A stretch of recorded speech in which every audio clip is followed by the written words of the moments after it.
Good evening, ladies and gentlemen. I'd like to welcome you to the City of Somerville Zoning Board of Appeals for Wednesday, May the 14th.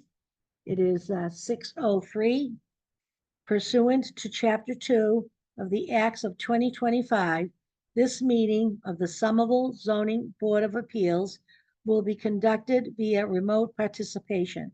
A video recording of these proceedings will be available on the city's website, meeting and events page, or by emailing zoningboard@somervillema.gov. Joining us tonight is your board. We have Ann Brockelman, she's our vice chair. Our acting clerk tonight will be Brian Cook. We have Ann Fullerton, Zach Zaremba, Cecilia Daglian, and I'm your chair, Susan Fontano.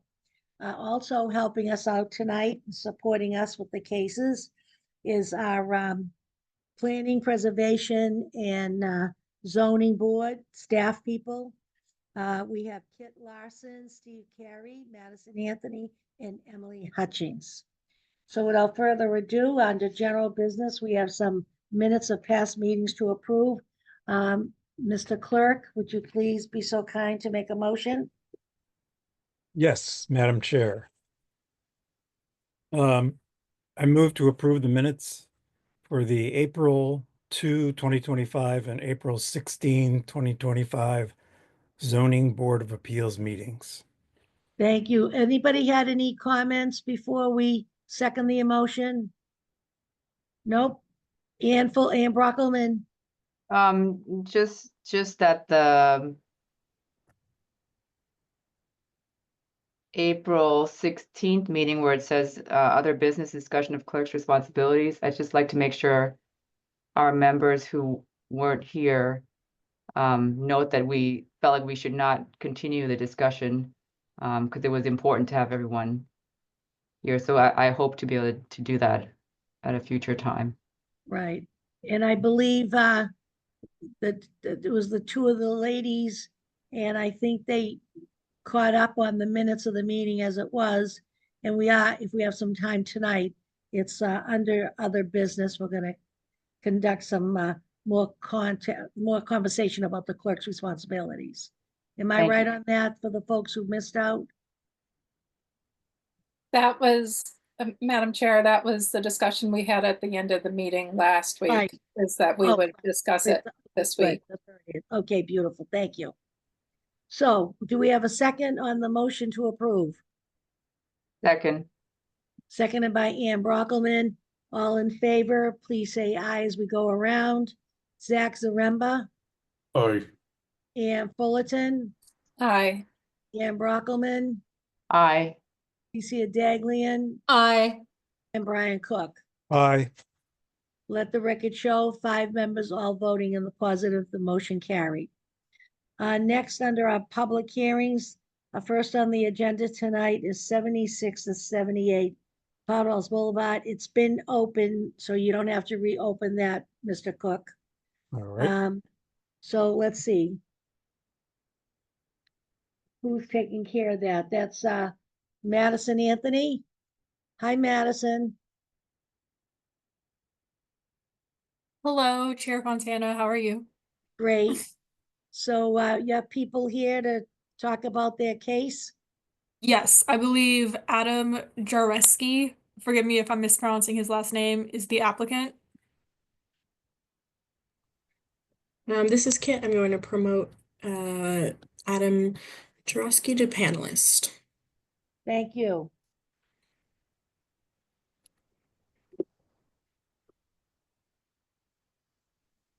Hi, all. Good evening.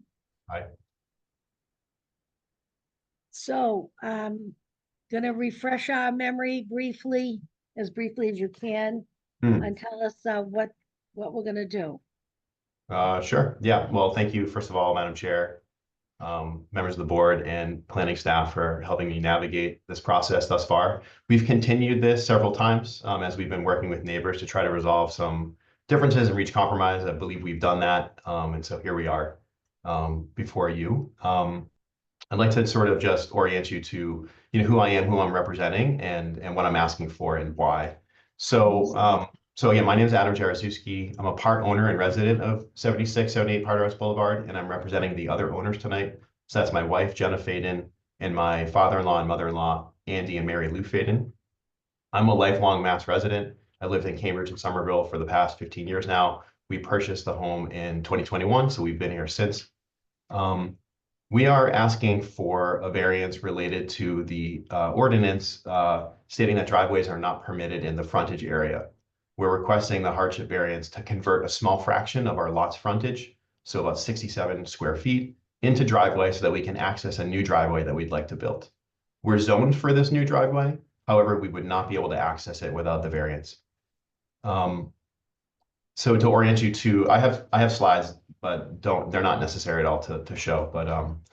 But to orient you to the, if there are questions about the house or visuals, happy to share screen. But anyways, the house is a 2-unit multifamily home. We're in Ward 7. The total lot size is about 3,500 square feet. I live at the residence, so does my wife and my son, Theo, who is 3 years old. We have renters who live below us. We're the only house on Powderhouse Boulevard without a driveway. There are special circumstances that require this variance. So approximately 15 years ago, it seems, the city planted a street tree directly in the path of where a future driveway entrance and exit should be.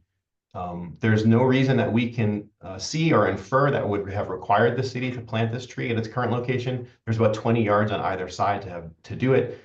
It's planted right in the middle of where we're zoned for a driveway. So given where the tree is, we'd either need to remove it or we would need to enter or exit to the side of the tree. I guess it could, in theory, be removed, but the solution's undesirable for the city, for our neighbors, for us. We like the tree; it provides a lot of shade. It's nice to look at. So that's why we're here. The basis of the hardship comes down to 3 main reasons. The first reason is the most important. Having to park exclusively on the street, particularly on Powderhouse Boulevard, compromises the safety of my family and our guests.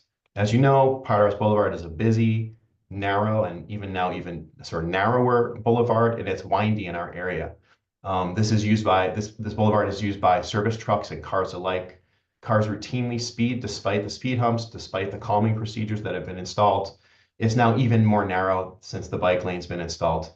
I'm in favor of the bike lane. I like it. I'm a biker, but it's just the truth that it's a really narrow. All of this means that when anyone enters or exits vehicles on Powderhouse Boulevard, my family included, we need to open our doors into and step into a busy street, a busy, narrow traveling lane. Again, that has many large trucks, et cetera, kind of traveling.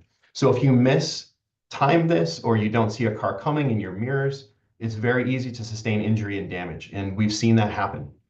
This has happened to multiple times to us as well as our guests. One of our guests, a former, actually she was at the time a guest, but she ended up becoming a renter, and she's a friend. She was actually almost killed right in front of the house. She opened her car, a large contractor's truck clipped the car. It actually totaled the car. She was literally inches of losing her life, or at least sustaining very serious damage. It was terrifying.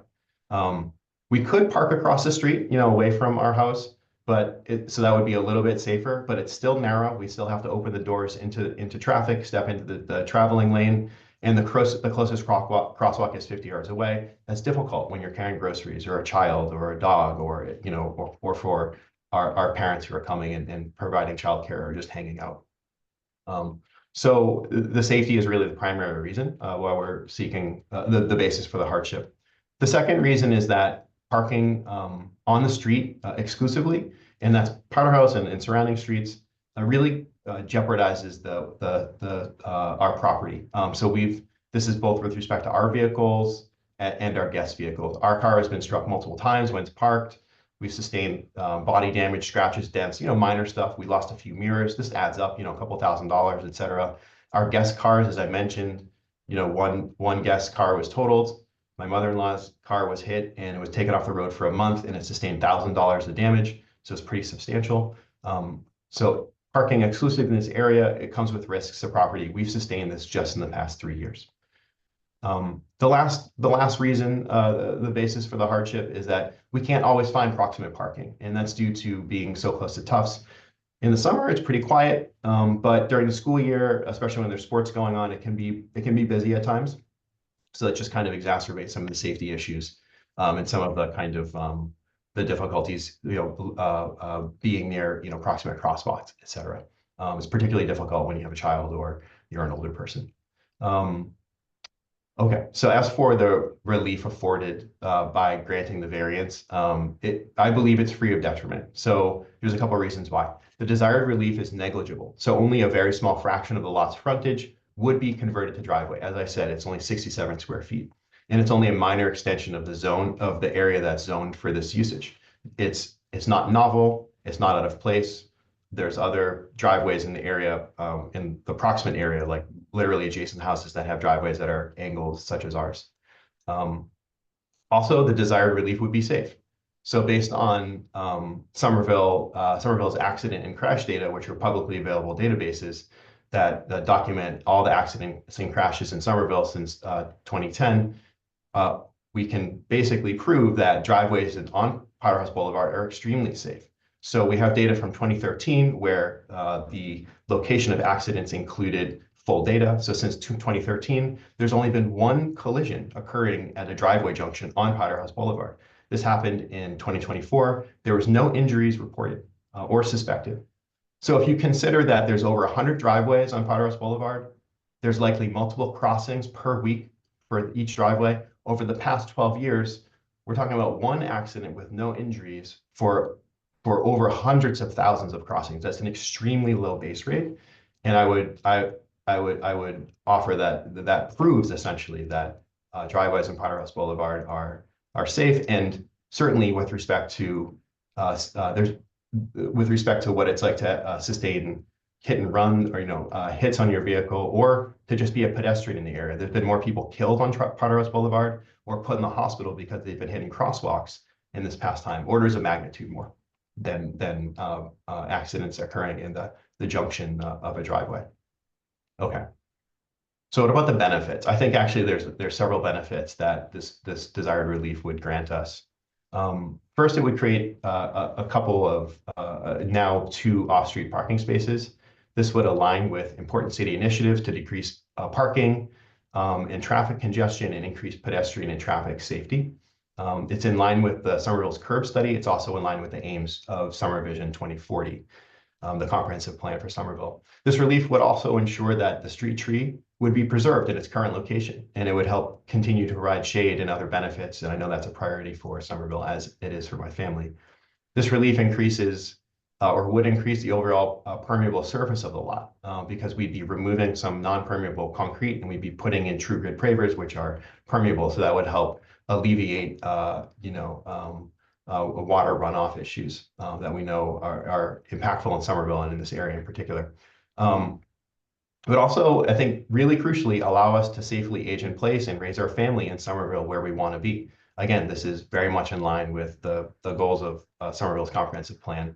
Also in line with that is we'd be able to install an EV charger, so we could eventually do this, and so we could sort of phase out our old internal combustion car and potentially go green. So I think there's several important benefits outlined there. I know I've talked for a while.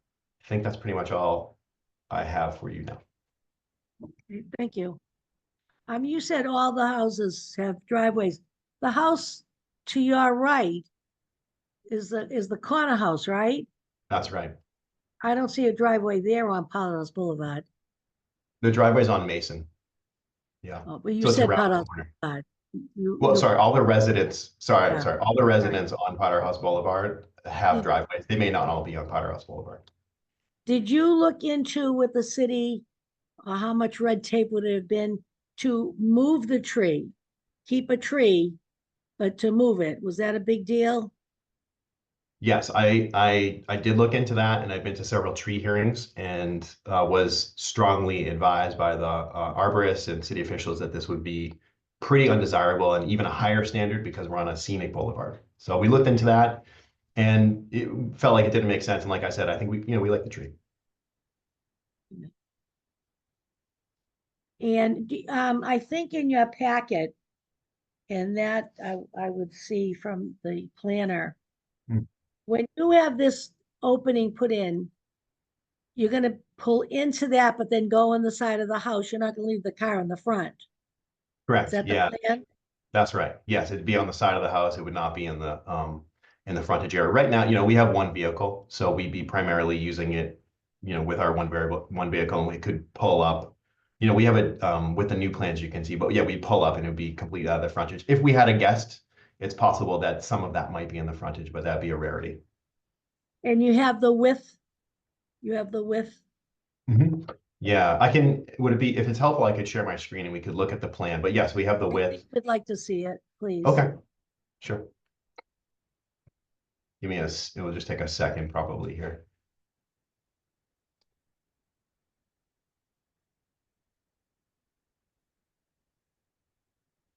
Okay, just sent in a request. Let's see. Okay, here we go. Yep. So this is a sort of large, the large view, and I have an enlarged view where you can see the design a little bit better. Can you see this all? I know it's not full screen. Yep, no, that's good. Okay. Yep. So you're gonna come in off the boulevard, Yeah, over your grass, which will be paved with the pavers, and That's then right. you're gonna come right in and pull it into the yard. that's right. Yeah, this is the primary kind of parking area. That's correct. Yep. Okay, And this figure shows just like specifically what the relief we're seeking, Yeah. what 67 square feet or so, approximately is in this area. okay. And I take it that there's no problem with the city with the curb cut? So I was advised that we had to secure the hardship variance before we could First. yeah, Okay, so that's kind of, that's and yeah. Okay. All right. Let's see. Kit, is there anyone here in the audience, the public, let's open the public portion, see if we have anybody who'd like to speak to us from the public. Chair Fontana, this is Kit speaking. If I could just have anyone who would like to speak raise their hand so I can allow you to talk. There'll be a 2-minute timer. I also have a number of letters of support received on the ZBA email if you'd like me to read the names and addresses of those. Yes, do that, please. That way then we won't have to, we know they're here, get their name and where they live, and we know they're in either support or against. That'd be great. Absolutely. So first, we had a letter submitted by Adam Dash for his client Michael Payne at 74 Powder House Boulevard. They had initially, submitted a letter of opposition that has since been withdrawn. That was received on May 1st. And then the following are all letters of support. Kathy Keegan, 61 Simpson Ave. We received that on May 13th. Paige Stoparich and Calvin Kolinik, 47 Electric Avenue, received May 13th. Janine Petito, 16 Adam Street, received May 13th. Christopher Sioka, 21 School Street, received May 13th. Evan Favorman Isert and Michael Isert, 8 Electric Ave, received May 14th. And Benjamin and Karina Hathaway, 53 Fox Meadow Lane, Arlington, Mass, received May 14th. Okay, thank you. And did anybody raise their hand? that they'd Yes, like we to have speak? 3 people. I'm going to allow Chris Manatis Lornell to talk. Good evening. Hi, my name is Chris Manatis Lornell. I live with my wife, Danielle McDonough, and 2-year-old son, Miles, at 1013 Broadway. We're about a block away from Adam and Jenna and Theo on Powder House, and regularly visit them and have followed their process with interest. And we just wanted to voice our strong support for Adam and Jenna and Theo in getting this driveway and hopefully what should be a what seems to us to be fairly common sense and hopefully straightforward approval. I know it's been a long process and just wanted to speak in support. Thank you so much. Great, thank you for speaking up. Okay, I'm going to allow Andrew Faden to speak. Good evening. Hi, thank you. Yeah, so Andrew Faden from 100 Wallace Street, about a block away. And yeah, we often walk on that stretch to Powder House. And I think that adding a driver there would be completely in character with like the other houses on that street. While walking around there, we've never really had any trouble with any kind of cars getting in or out of the driveway. And then I also often bike through there, and I have had kind of close calls with any street parked cars on that street. And yeah, it's even tough to like cross the street there. So definitely kind of moving a car off of street parking would be definitely a benefit to everyone. So especially family. So yeah, thank you. Thank you.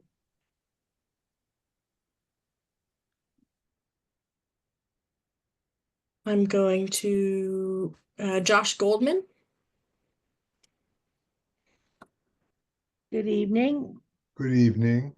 I'm Josh Goldman, 43 Ossipee Road, a block away.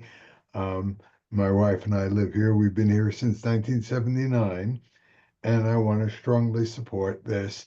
And the only point I can add is that trees are wonderful, and I would hate in the future for someone to say, I don't want a tree because I hear that makes it hard to get a driveway. That that would be very sad. I also bike, and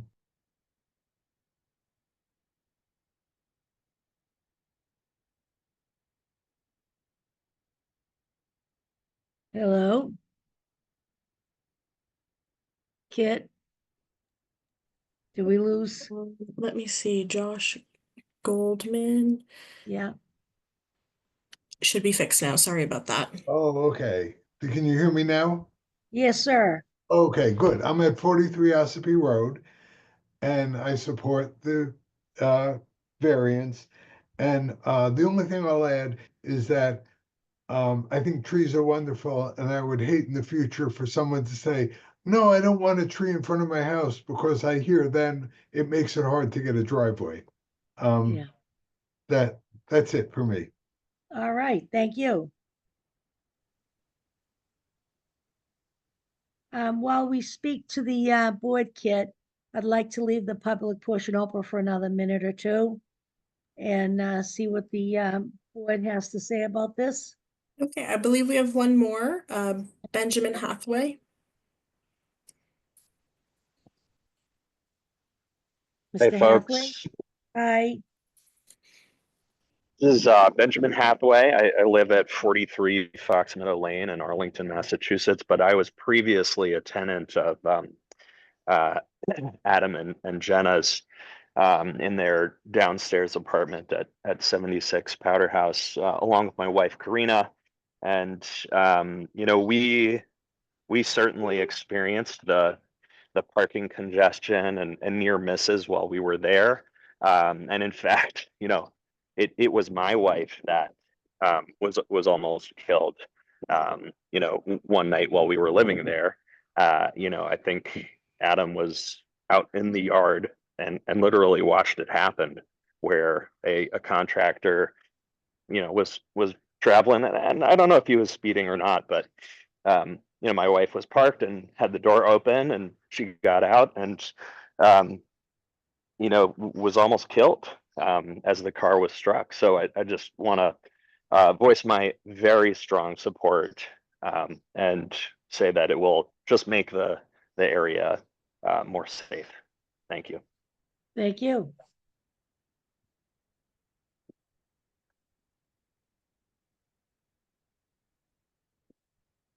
Anyone else, Kit?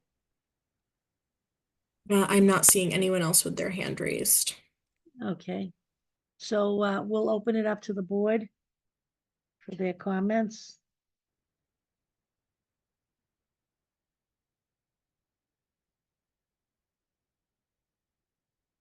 And well, let's see, Cece Daglian, I think, had her hand up.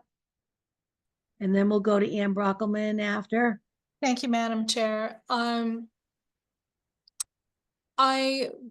really sympathize with the applicant here. Of course, I feel that every lot is entitled to a curb cut. But I also have, reading the staff memo and their reasons for objection to this particular driveway configuration are also understandable. And when I look at the site plan, the angle of the driveway as it approaches the sidewalk, that angle relative to the section of driveway that comes perpendicular off the street seems to be rather severe, angle. Almost where I wonder how the car is like gonna make a pretty sharp turn to angle into the driveway at that point. Without the full length of the car even having an opportunity to go straight and perpendicular off the street. So I wondered whether the applicant has reviewed, it seems like this was reviewed, but was it reviewed with the city whether it's possible to replace the one tree with two trees on either side of equal caliper so that you're not taking away the greenery of the city, but you're making your actual driveway entry condition just easier to navigate? A great question. And I see, there's other potential solutions aside from this, but yes, I mean, I got down the kind of removing a tree sort of rabbit hole.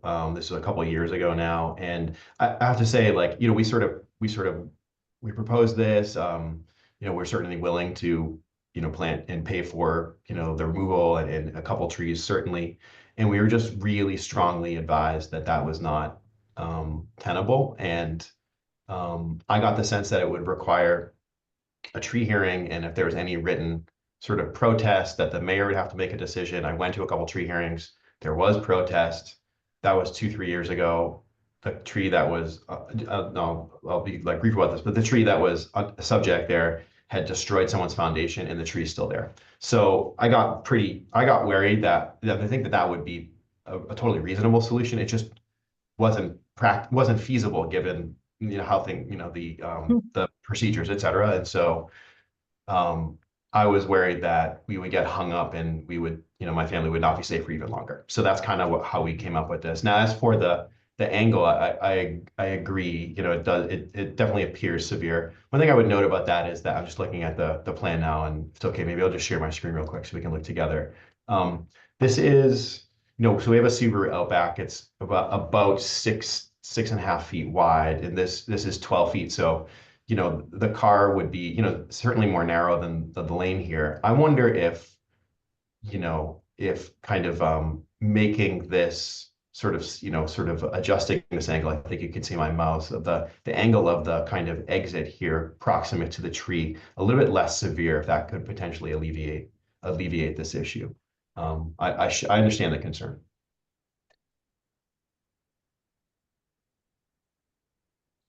Thank you, Cynthia. Thank you. Ann Brockelman had a hand up. Yes, can I clarify the ordinance again, staff? Is it the tree and the angle, or is it the fact that it's a driveway at all? Because it does say you can't convert a portion of the lot frontage to driveway. Can you explain that very clearly? This is Madison speaking. The zoning ordinance section in question is the portion about the frontage of the driveway, stating that you can't convert it to a portion of the frontage to driveway, I'm sorry. I'm tripping up over my words, but So I, the applicant is saying, is that triangle that's seeking relief, or is it the fact that he's putting in a driveway at all, at whatever angle? So I'd like to understand that before getting to the tree issue. If there was no tree, could he put a driveway straight? I see that the topography is kind of high, right? So you'd have to dig down a bit, right? So you'd have a retaining wall at the neighbor, which already does kind of exist. But you're digging down, right, in elevation, or you Us. can do that slope.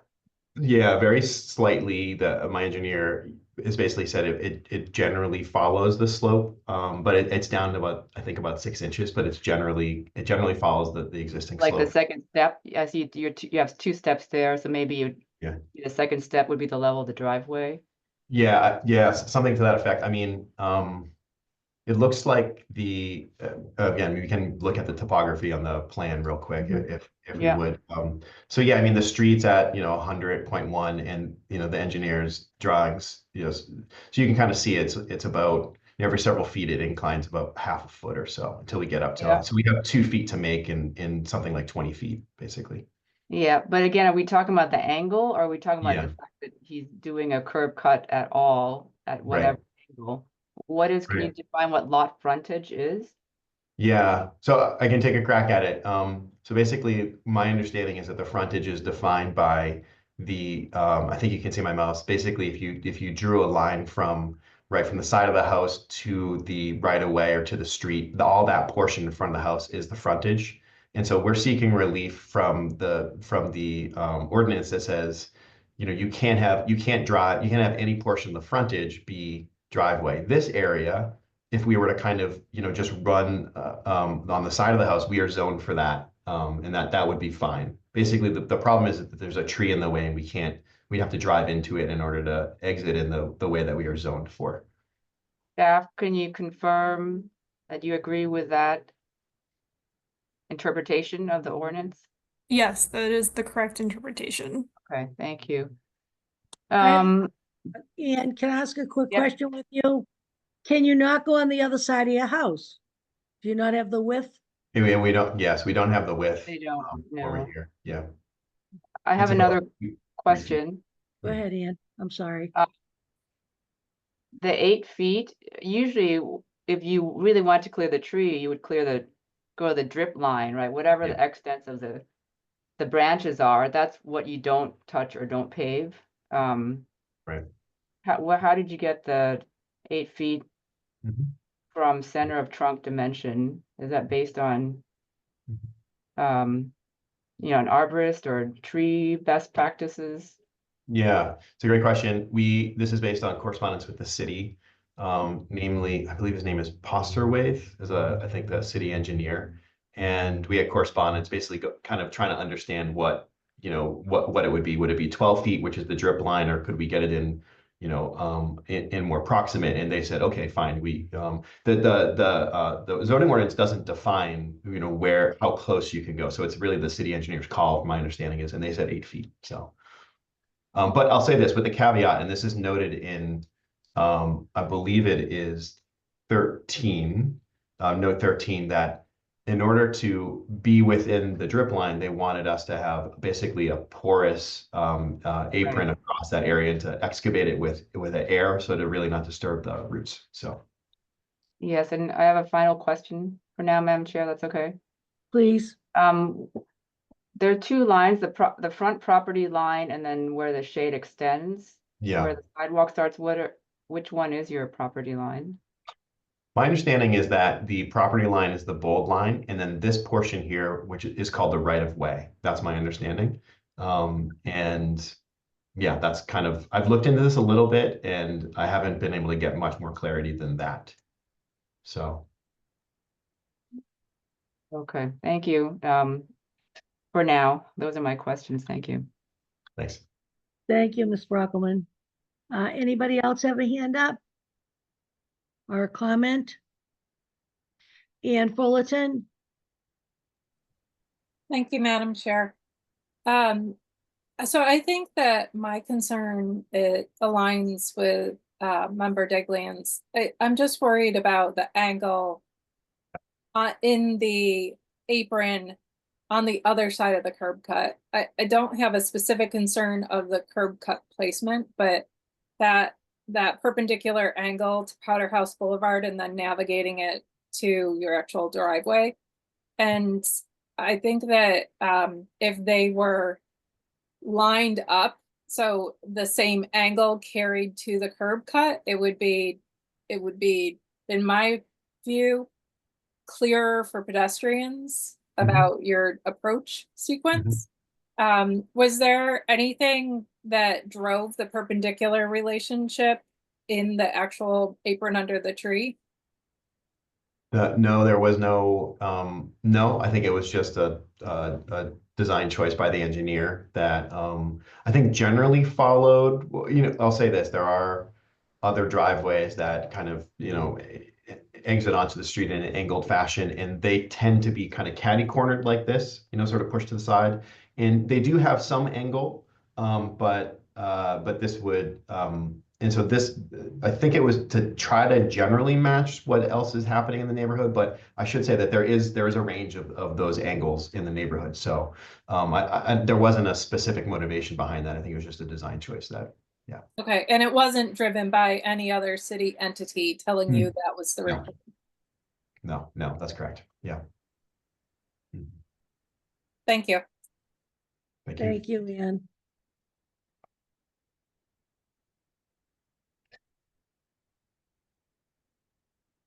So, is there, Kit, anybody else in the public? Nope, I do not see any hands raised. Okay, so, any other, are you folks? I understand a couple of questions. I had questions. Are you ready to vote tonight? All your questions have been answered. You understand the layout? Ian Fullerton. But for the record, I'm in favor of approving the hardship variance, but I would like revised drawing showing a modified angle.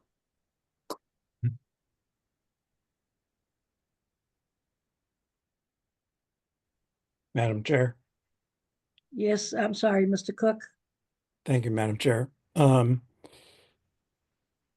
Whatever we do, we need to specify our position on the required criteria and what we find about them. Whether we vote tonight or not, we need to compile those findings. I'm happy to read drafts if that would help people to discuss them further, or we can wait if people are not ready to vote tonight.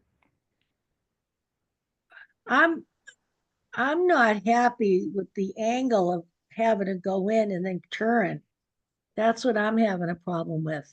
It just seems like it's just taking up more space from the front. And, I don't know.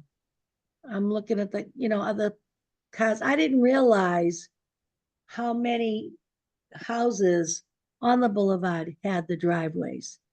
And I want to know, I was wondering if staff could tell us, when did that zoning go in that there were no cars allowed on the frontage?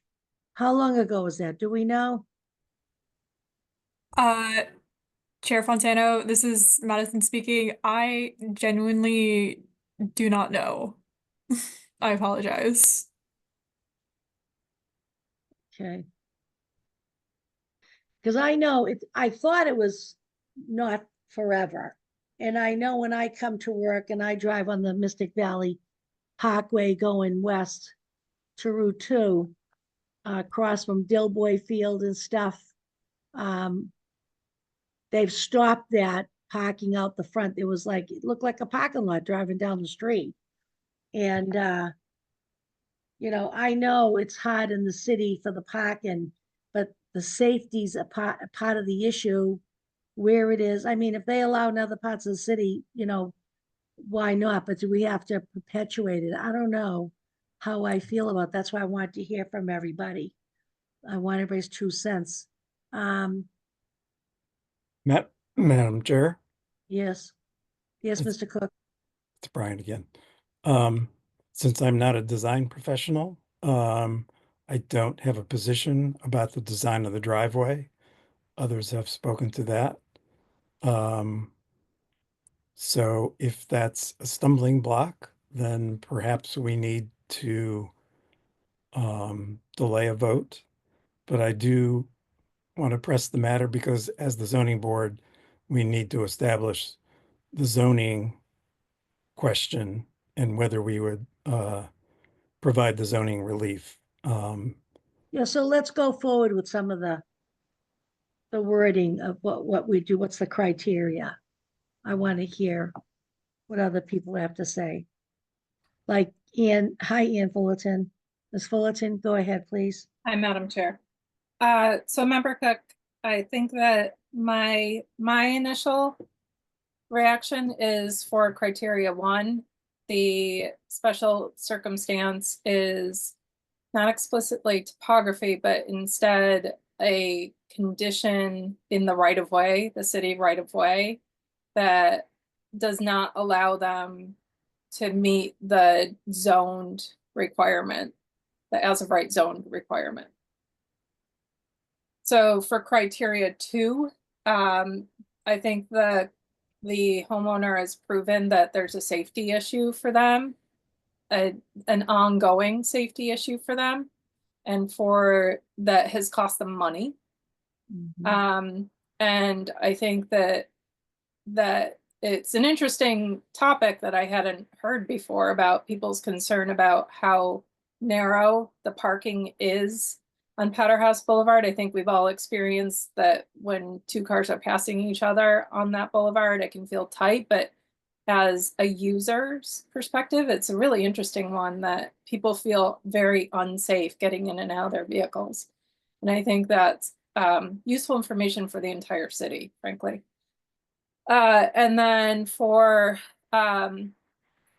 criteria 3, I don't believe that this is detrimental to the spirit of the zoning ordinance, since they are allowed to have a driveway by zoning. The requirement is an adjustment being forced by conditions in the right of way. Okay, thank you. Anyone else want to fill in?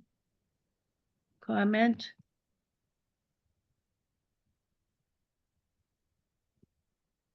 Madam Chair. Yes, Ian Brockleman. Madison also had her hand up if she would like to go first. Oh, I don't see her. Oh, I see. Okay. Sorry. Well, Hi, stay on Chair the screen, Fontano. please. Yes. I was just going to suggest if this is a question of safety and that's what is holding everyone up from safety as a result of the curb cut, we could maybe continue until we get an opinion from engineering. Just a Well, suggestion. yeah, I really didn't want to hold it up. I say lots of times it's the pleasure of the board. So I'm just trying to figure out. I want to hear some input. And I'm getting it. Yes, Ann Brockelman, Ms. Brockelman. I have to say I'm still feel a bit ambivalent, even though Member Fullerton's the way you describe the hardships, I'm willing to vote for that. That sounds well justified. My fear is that all the time you're doing construction near trees and then the tree dies anyways because they're not careful no matter what. And this is also personal experience. It's always protect the tree and then the tree doesn't last. And then you have a very eccentric angled driveway left. So, you know, I don't know if it's possible in terms of the procedures and regulations of the city to plant a tree a bit off and then one in your own yard. You have space for one in your yard right in front there. A few neighbors have very nice trees right in front. I feel like that's not the most efficient or predictable process for the applicant, and I sympathize with that. I guess maybe you can assure us that the tree will be protected. Because Yeah, I all mean, the time when trees aren't supposed to, there's construction near it, mhm. something happens, someone's not careful, you weren't there for half an hour, you get home, it's gone, or the roots are damaged or something. So, you know, we're assuming we're doing this and the tree can live 50 more years, you know, not like you do this and then it doesn't survive the next winter and then you have the city has an odd driveway, which is actually more unpredictable to pedestrians and vehicles, you know, going perpendicular to you, and they don't expect that angle. But I'm willing to be swayed with the board. I can go either way, I guess. I just wanted to go on record with my hesitation for this. Thank you. Thank you, I don't want Mr. to speak Brockelman. out of, I don't want to speak out of turn here, but maybe No, I'll just go say. ahead, please. Go Oh, ahead. okay, yeah, I mean, I can give you my word and assurances that we'll do everything we can to protect the tree. And it's sort of, we'll follow the guidance that's been provided by the city about specifically what to install and how to install it. And also to just say this from a practical standpoint, we spent about $8,000 on these plans, like to get to this point. We've already purchased multiple trees worth in getting these design, you know, back and forth. It's been a nightmare. And so I really want this tree to live so that we can have the driveway that we've specified here. So I don't know if that provides any more assurance, but I'm so pro tree now. So. Thank you. So, okay, yes, Mr. Cook. Yes, Madam Chair, I just want to go on the record as supporting the requested relief because it meets the three criteria, that there is an obstacle to them using their conforming driveway for a straight-on perpendicular exit, that literal enforcement involves risks to personal health and safety and property on a busy thoroughfare. They also lose the value of having a driveway that's zoning for a driveway that they can't use. And finally, there's no detriment to the public good, no substantial detriment, and it doesn't detract from the intent and purpose of the zoning ordinance. Great, thank you. Okay, so I take it you guys are ready to vote. So I'm going to ask the clerk to make a motion with all the three, the three criteria. And I'm going to have Brian, Cece, you sit out on this one, and Brian, you can vote. Okay? And Cece, you're the next up to vote. So there you go. Everybody ready to vote? Yes? Okay. Mr. Cook, make a motion, please. Thank you, Madam Chair. I move to approve the hardship variance for zoning relief to convert a portion of the lot frontage to driveway in the NR district with the findings according to the hardship variance criteria as discussed and conditions as listed in the original staff memo dated November 14th, 2024. Thank you. Before we get a second, I'd like to make a comment. I don't believe I closed the public portion of this meeting, so be it so closed. Do I have a second, please, on the motion? Second. Ann Fullerton, all in favor as we go around, please, favor or not, make your motion. Ann Brockelman, Aye. Zach Zaremba, Yes. Ann Fullerton, Aye. Brian Cook, Aye. and Susan Fontano, aye. Let the record show it was unanimous approval. Good luck and enjoy your driveway. Thank you so much. I really appreciate your time. Did a lot of work. Thank you. Thank you. Bye-bye. Okay. So now, that's that. The next is 56 Webster Ave.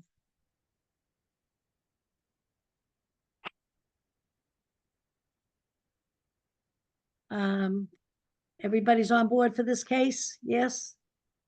Mr. Cook, would you make the motion, please? I think we have to, do we have to, wait a minute? Continued. It's continued, right? So there we go. Okay.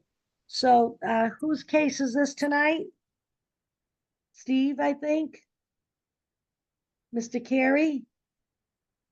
Hi, Chair Fontana. That's correct. This is Oh, Steve Carey. beautiful. I was the case Yep. planner for this. We have Jen Schultz, the attorney for the applicant, is here.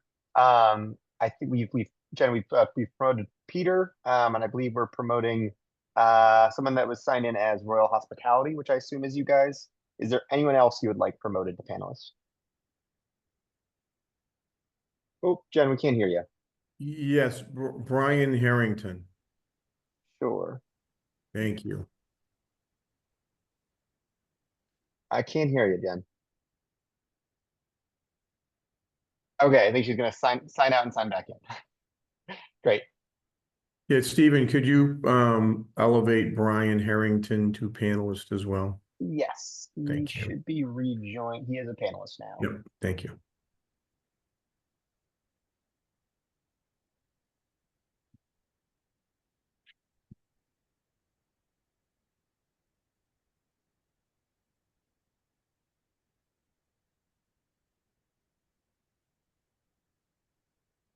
Hello. Is that you, Jen? No, this is the chair. Oh, hi, I'm sorry, Chair. Okay. This is Susan. Are you ready to speak I'm to just us? waiting for Jen to sign back in. Yep. Oh, okay. Chair hon. Fontano, yeah, Attorney Schultz was gonna jump out and jump right back in. I think she was just having some audio issues, so we Okay. could just give her another minute or two. I think she should Yeah. be Please, back on mine's shortly. going in and out. My video's going in and out, so I can understand that. All right, we have Attorney Schultz back. Do we have your audio now? Oh, I don't think we can hear you. Can you speak, Jen? Oh, there, now you go. Now we got you. There you are. We just Well, heard you. Okay. Oh, So welcome, whoever would like to speak. Steve, do you have something you want to say? oh, hold on. Let me, sorry, we had Attorney Schultz.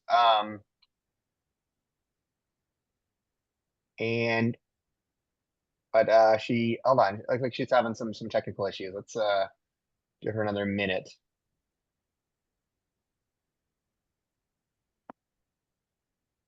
Well, Stephen, while we're waiting for Jen, I'll introduce the team. Sure. Madam Chair, my name is Peter Zagorianakis. I am the owner of the building at 56 Webster and 520 Columbia. Brian Harrington is the CEO of Pure Star, which is the company that owns Royal Hospitality, and Jen Schultz of Nixon Peabody is our attorney. Great. Thank everybody for their time tonight. So Peter, you own Royal? You said you own Royal? I own the Building. property. The property, thank you. Brian, Pure Star, which No. Brian is the CEO of, owns Royal Hospitality, Royal. dry cleaning, Okay. the cleaning business. Great. Good evening, Madam Chair and the board. I'm Brian Harrington. Great. Welcome. Thank you. While Jen is trying to work out her difficulties, let's just give you a little background. Royal has been in this building since 1990, I believe, and has been in the city since the early, I think 1926. They were originally in the city as a smaller cleaner. But they've been in the building for 35 years now, in the 520 building, and the 56 Webster building was built circa 2012-13. Certificate of occupancy was obtained in 2014. And that is a building that's attached to the 520 building. Royal is a very big local employer. Brian can tell you a little bit about that, but I believe they have approximately 200 Somerville residents that work for the company. And they are also one of the largest hospitality cleaning companies in the area, servicing the hotel industry. So I'll leave it at that. Brian, if you want to say a couple words while we're waiting for Jen, Sure. you might as well get those out now, and then we can see if Jen comes on. If not, I think that I can make the presentation. Yeah, thanks, Peter. And thank you for the board for having some time to spend with us this evening. I'll try to keep it brief and feel free to ask any questions, but we are a commercial laundry that focuses in on hotels, the hospitality market. We actually clean the majority of the hotels in Boston, and we've been doing this for multiple decades. It was a second generation business that we had acquired several years ago. We have a great relationship with many of the hoteliers there in the Boston market, and we provide cleaning services basically for all of their linen, everything from the bed linen to the room terry, and including many of the restaurants that the hotels have. We clean all the food and beverage linen, like the table linens and napkins. So it's one of the, businesses you don't think about, but you sure do appreciate when you have clean linen. And we employ nearly 400 employees, of which Peter mentioned nearly 200 live in Somerville, and then the remainder live just in the adjacent suburbs, Everett being the second, and then Boston proper, then Chelsea, then Malden, kind of in that order. So we have many of our employees that ride the T or public transportation or walk to work, and it's very important to retain that workforce because it's really our team that makes a difference with our customers. And nearly all of those employees are members of the United Food and Commercial Workers International Union, and that's local 1445. And I know we have many of those, some of the members represented on the call today that may be joining us too, just out of support. Thank you, Brian. Jen, if you turn on your mic, are you able to connection now? I can hear you. God willing, you can hear me. So we've just given the introduction of myself and Brian while you were dealing with your technical difficulties. So I'll let you make the 10,000 foot view overview of what's going on. All right, great. Thank you. And thank you everyone for your patience. Apologies. It's always like that. I was listening to the last hearing and then my computer exploded. Hi everyone. Thank you for your time. My name is Jennifer Schultz and I am the nationwide leader of the real estate development team at the law firm Nixon Peabody, and have been representing Peter and the owners of this property for at least a decade now, Peter, maybe longer. So I think, I'll try and keep this short and pretty straightforward. The way that we look at the request that's before the board tonight is really in two distinct parts, where the first part seems pretty straightforward to us, where it is by way of the State Permit Extension Act that went into effect this past January. An automatic 2-year extension is added to any permit approval, and there's a very long list of words similar to permit and approval that was in effect or existence in between January 1 of 2023 and January 1 of 2025. And because this special permit is still in existence today, was in existence then, it is one of those permits that comes under the statewide Permit Extension Act. And therefore, the 2 years in the plain language of the Permit Extension Act is an approval in effect or existence during the tolling period shall be extended for a period of 2 years in addition to the lawful term of the approval. So from that perspective, and I think that the staff memo and the memorandum from the city solicitor's office are all in agreement here that the first 2 years that we're hoping will be applied to extend this special permit come by way of the State Permit Extension Act. The slightly more nuanced piece, and I will try very hard not to get into legal technicalities here and technical argument, is the question of that third year that the owner of the property, in coordination and partnership with Royal Hospitality and Royals Union, have requested, is the exercise of the first extension that is captured in very similar, if not quite identical form, in the covenant agreement that the owner entered into in 2009 with the city, and then the special permit itself by way of its conditions in the same period of time. And so where we disagree with the staff memorandum and recommendation is on this piece, the first extension. And I see it in two part, and again, I will try to really stay high level, is there's two questions on the first extension coming out of this agreement, and I will be referencing and citing the development covenant. It is the question of when the first extension can be exercised, and then separately the question of when the first or second extension commence or go into effect. And so the question of when the first extension can be exercised comes directly out of paragraph 5 of the development covenant. And there you'll see two phrases that follow one after the other, that in order to exercise the First Amendment, it must be done so no later than 6 months prior to the expiration of the special permit. And then similarly, or I'm sorry, that's when the city needs to be notified of the intent to exercise.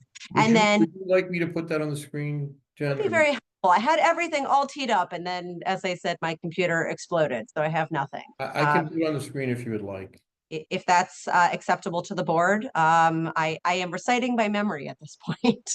Please. Thank you. Let me see if I can find it. I have it here somewhere. That's what I was going to ask. Where in our packet are you reading from? Sure. Right in here. So that's not very helpful.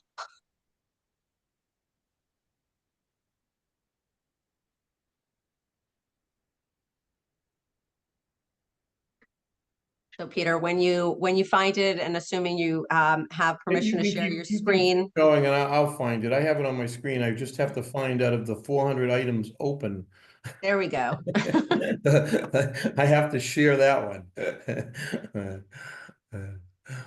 So which paragraph did you want me to go? Okay, so if you could go to paragraph 4, and then we'll scoot down to paragraph 5. Okay, so this is what I was referencing in so I see my memory failed me. It's in paragraph 4 is what controls when the first extension can be exercised. And so you see in the highlighted language that Peter has in the screen here, that the first question is sort of the beginning of the exercise of the first extension, is that the applicant shall notify the city no later than 6 months in advance of the expiration date of the special permit. And then that it must be exercised no later, like actually asking for the request, no later than 90 prior. And so our position there is we are well ahead, especially due to the automatic 2-year extension, of the no later than 6 months in advance and no later than 90 days in advance. Separately, Peter, if you can scoot down to paragraph 7 now, because this is the paragraph that the staff memorandum is quoting from. And so this paragraph uses the terminology regarding the commencement date of any extension that the special permit granting authority, in this case, the zoning board, if it allows and approves the first extension, what is the commencement date? At what point does the first extension go into effect? And so again, as I said, this is getting into some technical legal language, and whether it's statutory in the special permit or in the contract itself, in terms of a plain language interpretation of a contract. The way that we read it is that the ability to exercise the First Amendment is captured in paragraph 4 and just says you can't wait until, you know, a day before it's about to expire, no later than 6 months, no later than 90. Whereas the first extension doesn't actually go into effect. You don't get that extra year. It does not commence until, and then you look at the language in paragraph 7. So then you actually have to look and see, well, have things told? Have they been extended? There's language that talks about 11 years for the first extension, 12 years for the second extension. But I think the simplest way to think about it is it's really two interrelated but separate points of when is it ripe, when is it acceptable and appropriate and permissible for the applicants to request the first extension, from the ZBA, and then when, if approved, would it go into effect? When would it commence? And so our position in our ask for the 3 years is the 2 years comes from the Permit Extension Act from the state, and that if the zoning board agrees with our argument that, you know, the economic factors, et cetera, all as set forth in our letter application in your packet, if all of those are satisfied, then the first extension can be approved now, but would not actually commence. You don't get those extra 12 months until you hit a certain date in the future, which would be July 22nd, 2029. So I'll pause for a moment there, realizing everything that I just threw at.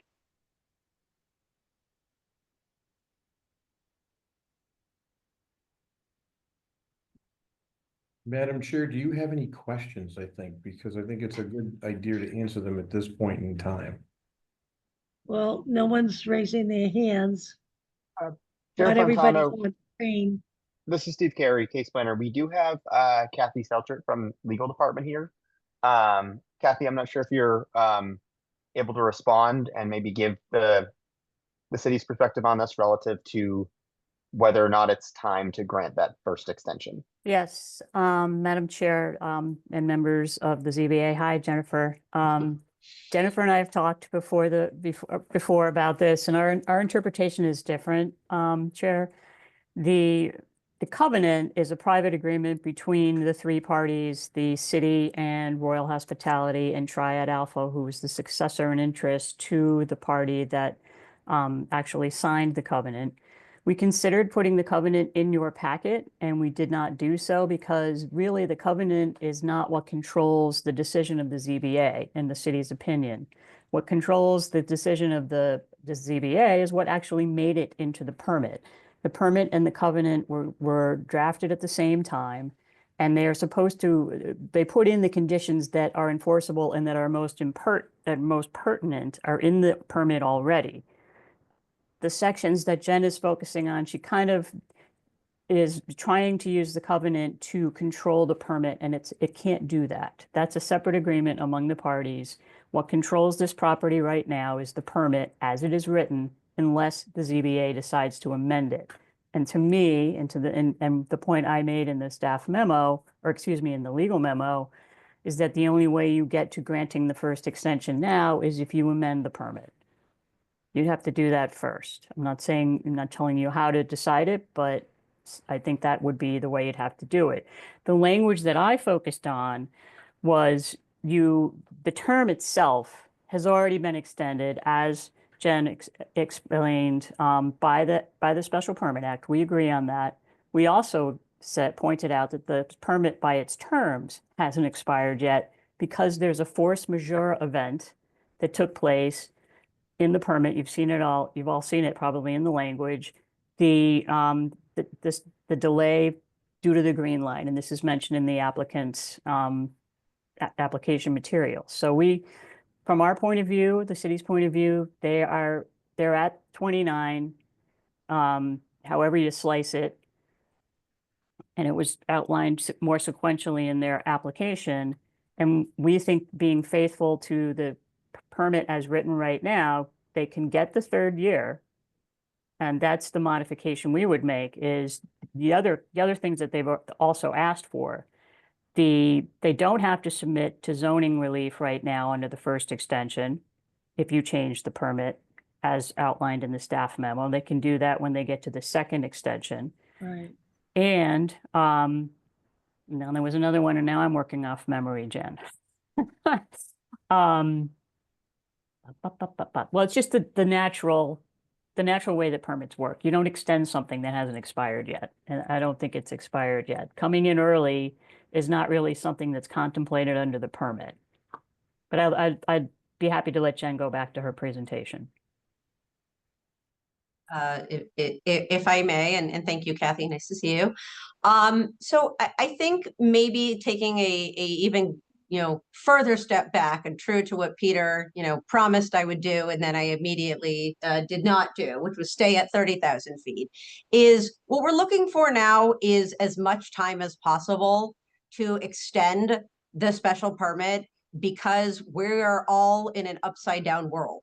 This is when the applicant first came to the city in 2023 to start talking about a conceptual site plan for a wholesale redevelopment of 56 Webster, but also the much larger accompanying property, 520 Columbia, which is not subject to the special permit. That was a time where lab was still alive-ish, but on its way out.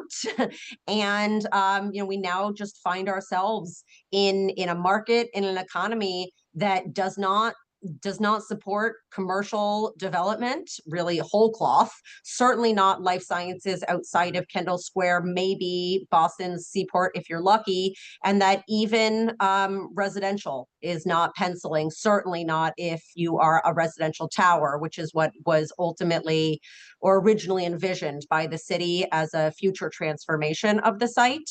And so we are looking for more time to ensure that Royal Hospitality, a longtime employer in Somerville, and its union members, that more than 200 who are residents of Somerville, can have stability, can know for the next several years where they will wake up and go to work.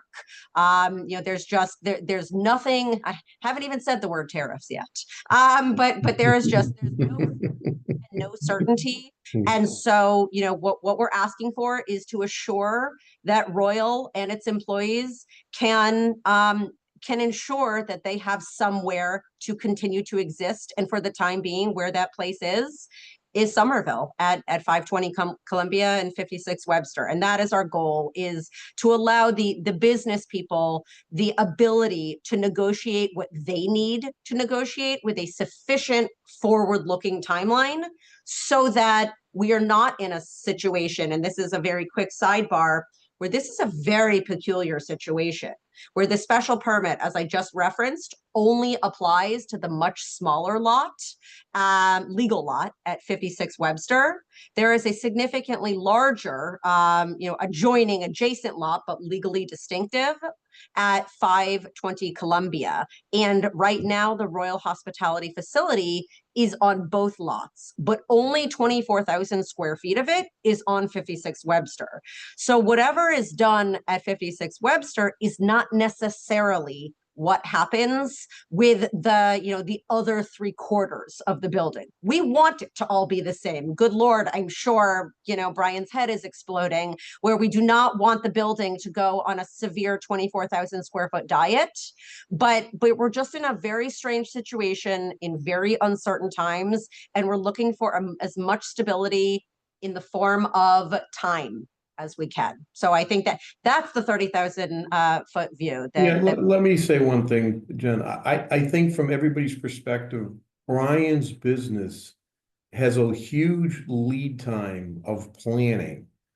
And that's another reason why we're looking for the time. It's not that things happen quickly. His business just can't relocate in 3 months.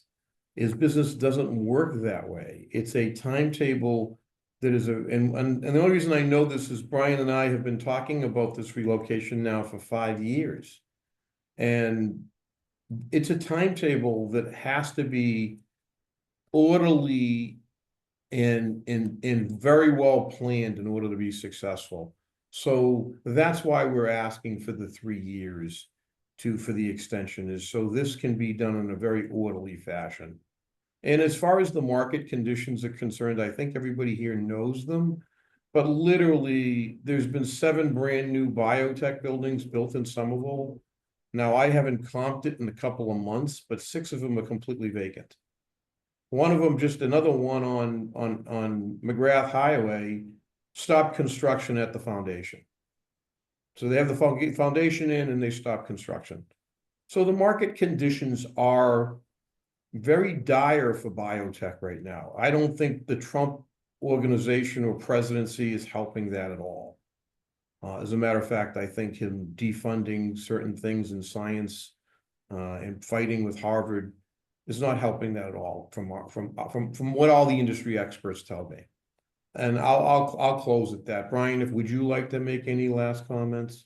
Yeah, sure, Peter. Just to expand a little bit. I mean, we've partnered with the city of Somerville with their business development group. We've tried to find buildings.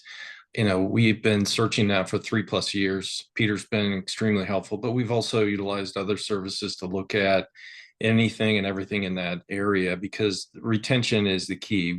400 employees there. If we lose them, we don't really have a business. We'd have to start all over again, and it will take some time for training, and we don't want to do that, obviously, and we want to keep all of the union members together. It's going to take us about 4 years. The reason is, one, we have to find a building. The building specification is somewhat unique. We can only be on a 1 floor.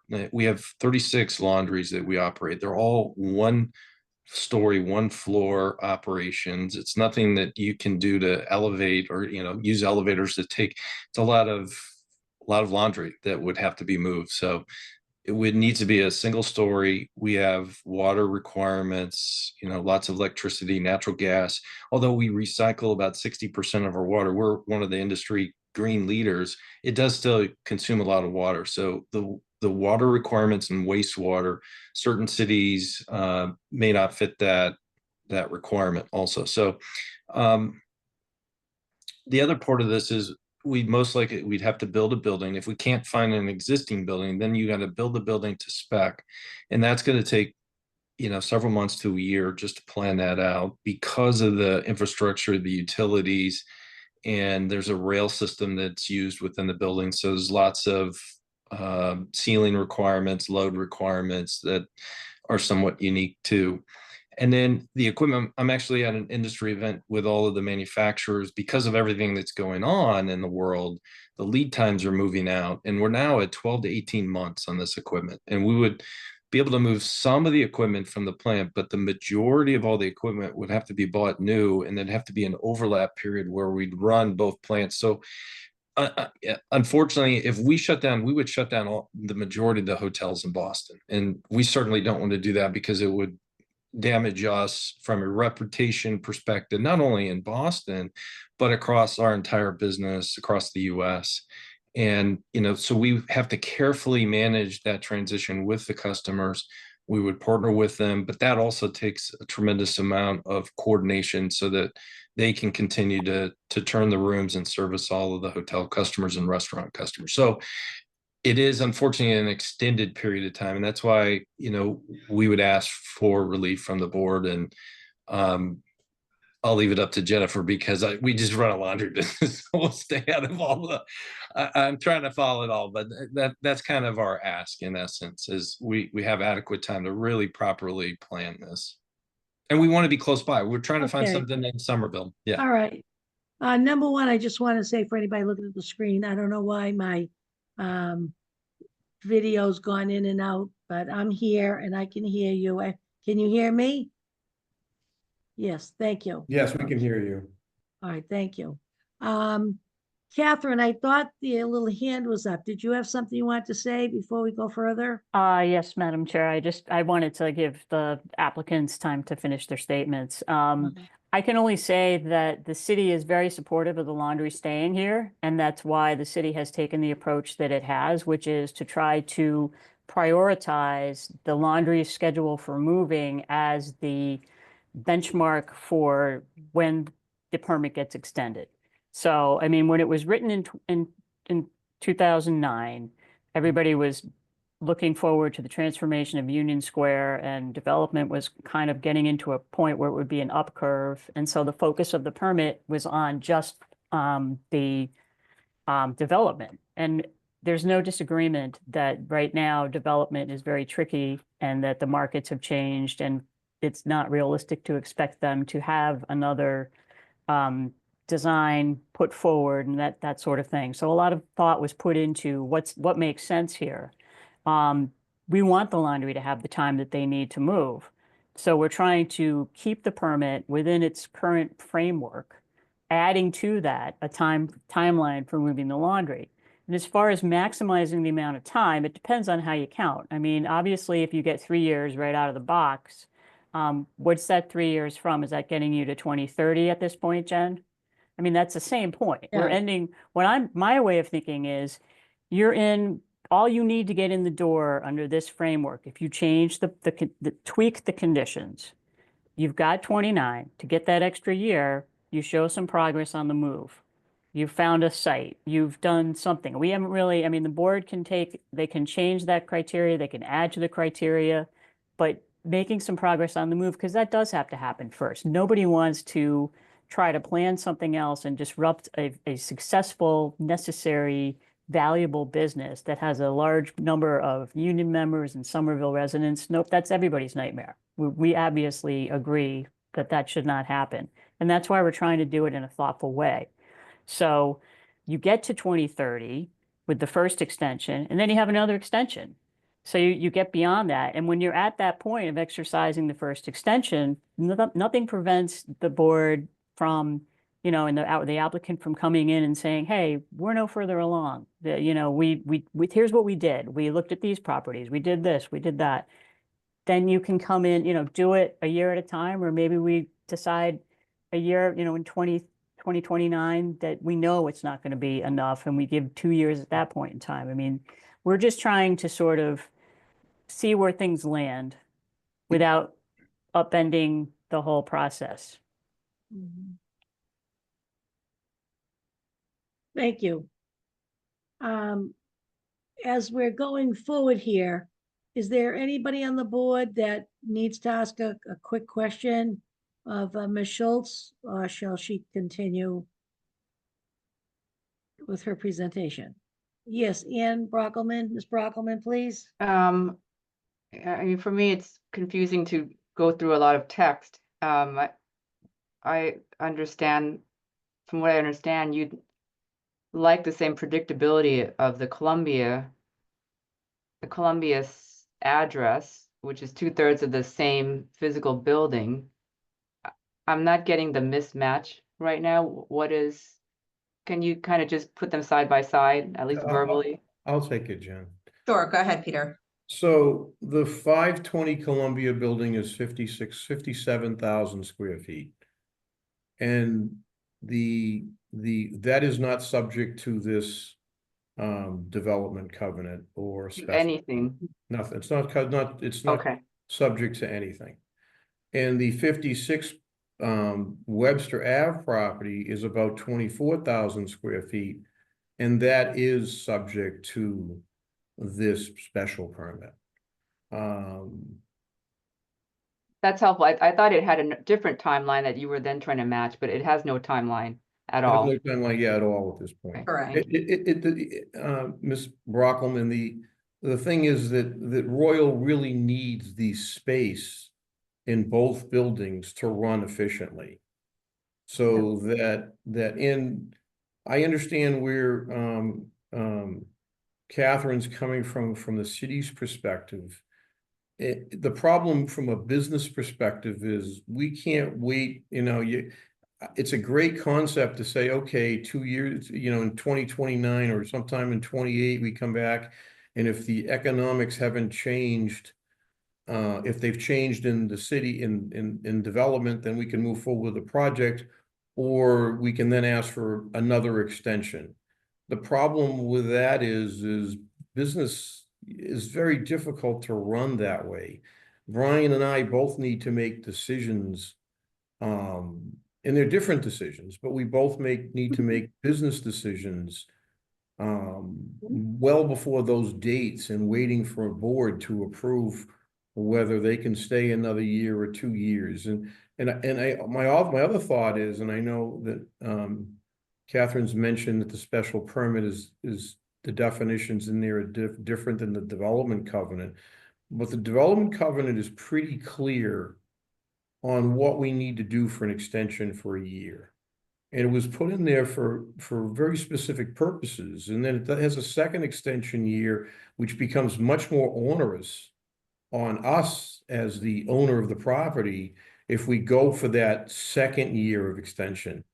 But I believe, based on the definition, again, I'm not sure about the special permit because I haven't read that probably in 15 years. Okay. But is based on the development covenant, we've met all the criteria for that extension. And there is no other criteria in there that Catherine is mentioning, these contingencies that she's put in the recommendation. Catherine, you have your hand up? Yes, Madam Chair. My understanding is that in order to exercise the first permit as it's written right, or first extension as the permit is written right now, they have to file for zoning relief. They have to have a final plan, not just a conceptual plan, and that's in both, I think, in both the permit and in the covenant. But 2 points. First of all, the covenant does not control the permit. The permit controls the property. City does not concede that the permit doesn't apply to the whole property. I haven't looked at that issue. It hasn't been raised. And I don't know if you can say, all right, all you can do is tell us we have to leave 56 Webster, but we can stay on 520 Columbia. I mean, if you're going to talk about the covenant as containing the business deal, then we all know the reason why we don't want to get to the second extension right now is because the business deal and the covenant is at the time that second extension is executed, you have to also execute an option to purchase in favor of the SRA that would give them 5 years to do that. So we're trying to avoid putting that in the special permit and trying to give both parties a win. If you got 3 years now, then what happens at that point in time? What happens to the second extension? Is it for a year? I mean, there's more things that we could look at, but I don't know if the board's prepared to vote on that this evening.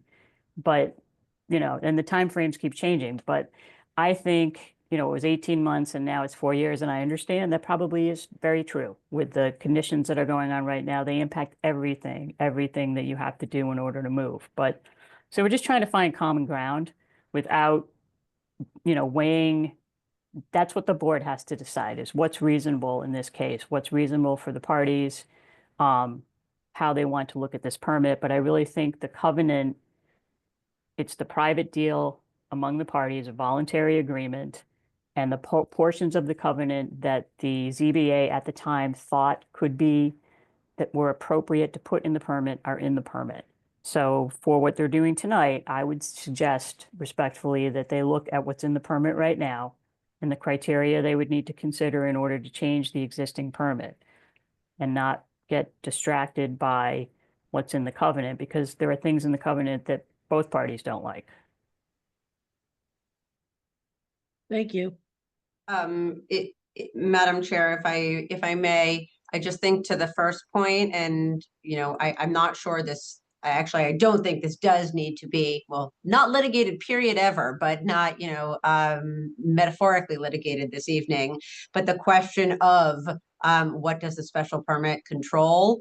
If there are further questions from the board, I mean, the application, I'm looking at it, it was for, and the decisions for 56 Webster only. It talks about demolishing at that time an existing 50 by 50 foot concrete building on Webster Avenue, on that site in particular that was located, and replacing it instead with a new 23,482. Jen, I don't think we need to argue what's included. I think the documents are as clear as day on that. So let's not get into, I think we just need to, honestly, everybody, I think that the board needs to make a decision. I think the city and ourselves are very close on what we're saying. We're just saying it slightly differently.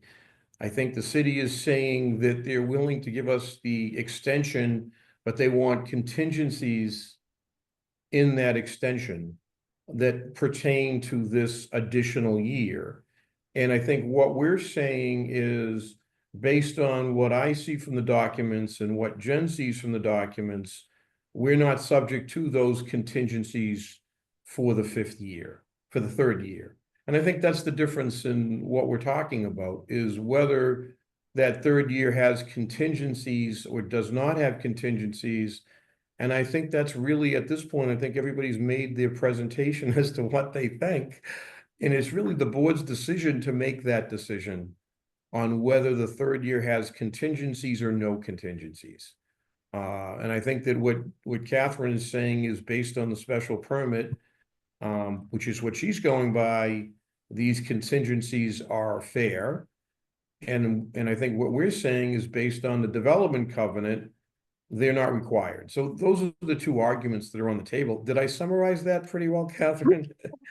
Peter, I think there's just one clarification that's important is, and I'll quote to the special permit itself in condition number 3, is it's not that we're saying that the exercise of the first extension does not have considerations that the zoning board can and must take into consideration. I mean, it's written right in to number 3 that in determining whether or not to support it, you look at, you know, are we still in compliance with the special permit, the real estate market conditions, etc. What we're saying is the introduction of brand new materially different conditions that are nowhere in either the special permit or the covenant, that's not something that for a business reason, Peter is saying does not work for the deal that he and Royal. Well, I mean, I think that we're still looking for a decision one way or another. So I think I understand both, and Catherine's hands up. I understand both arguments. I mean, I understand our argument and I understand the city's argument. And I think that the board just needs to make their decision on which kind of side are they on. That's, I mean, and make, I'll mute and let Catherine speak. Thank Go you, ahead, Peter. Catherine. Thank you, Madam Chair. I think that Peter and Jen make a great team. And Brian too. I mean, again, our sympathies are with the laundry and with what we're all trying to do together.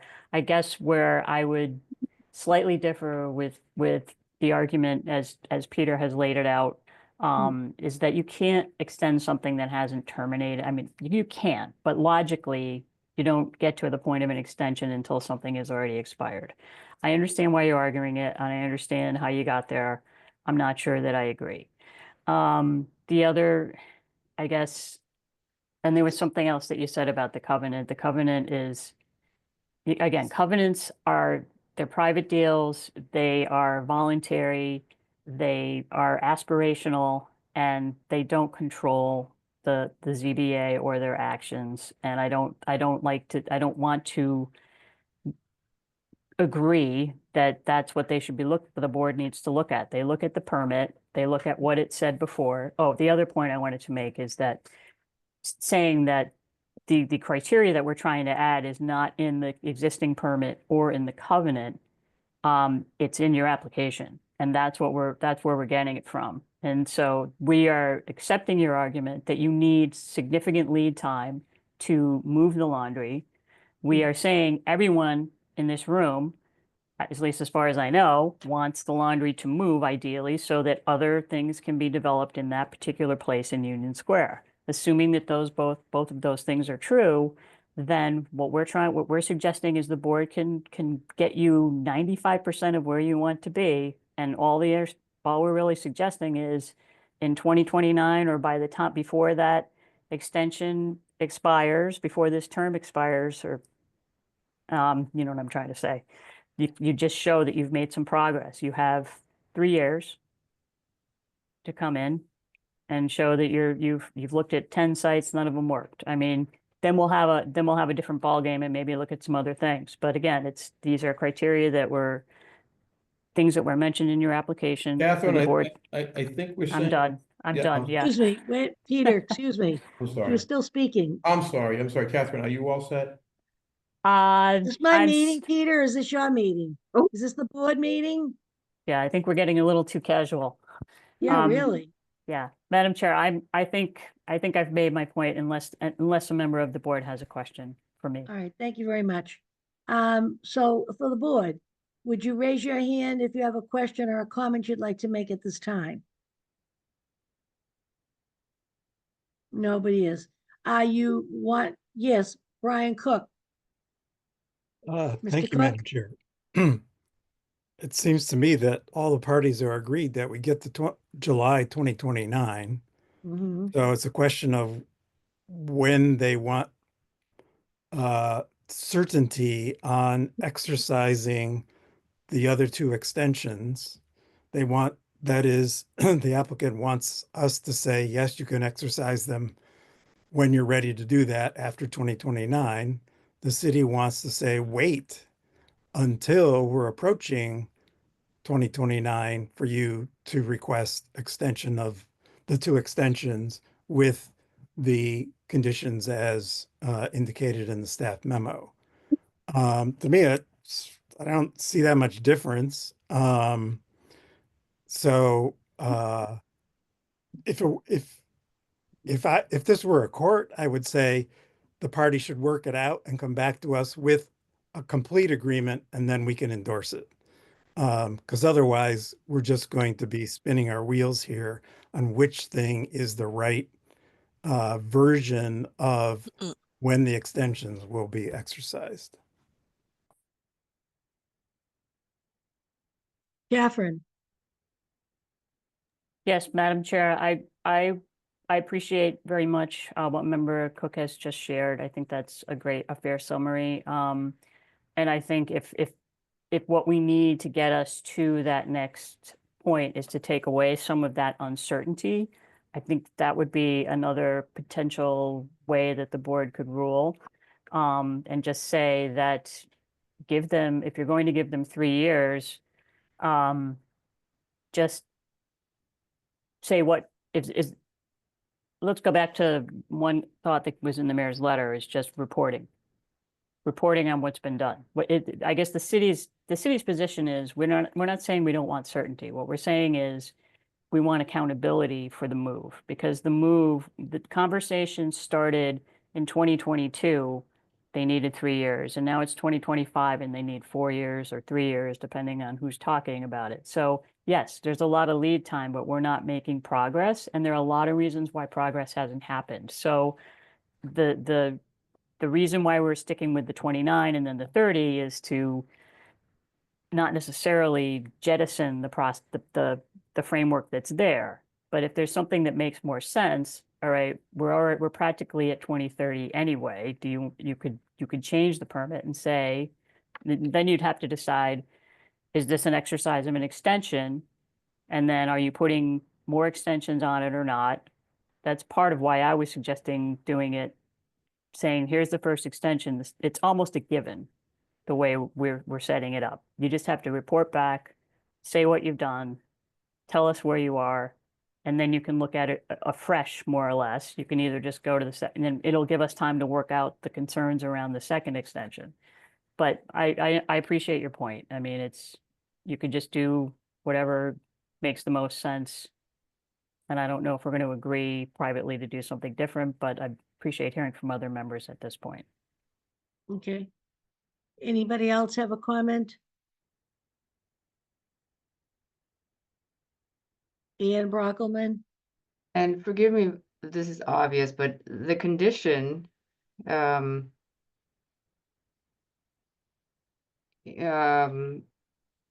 what you're talking about showing progress, right? It talks about, a PNS or a lease or seeing the sites. Is the applicant team concerned that you won't have enough time between now and when do you have to apply?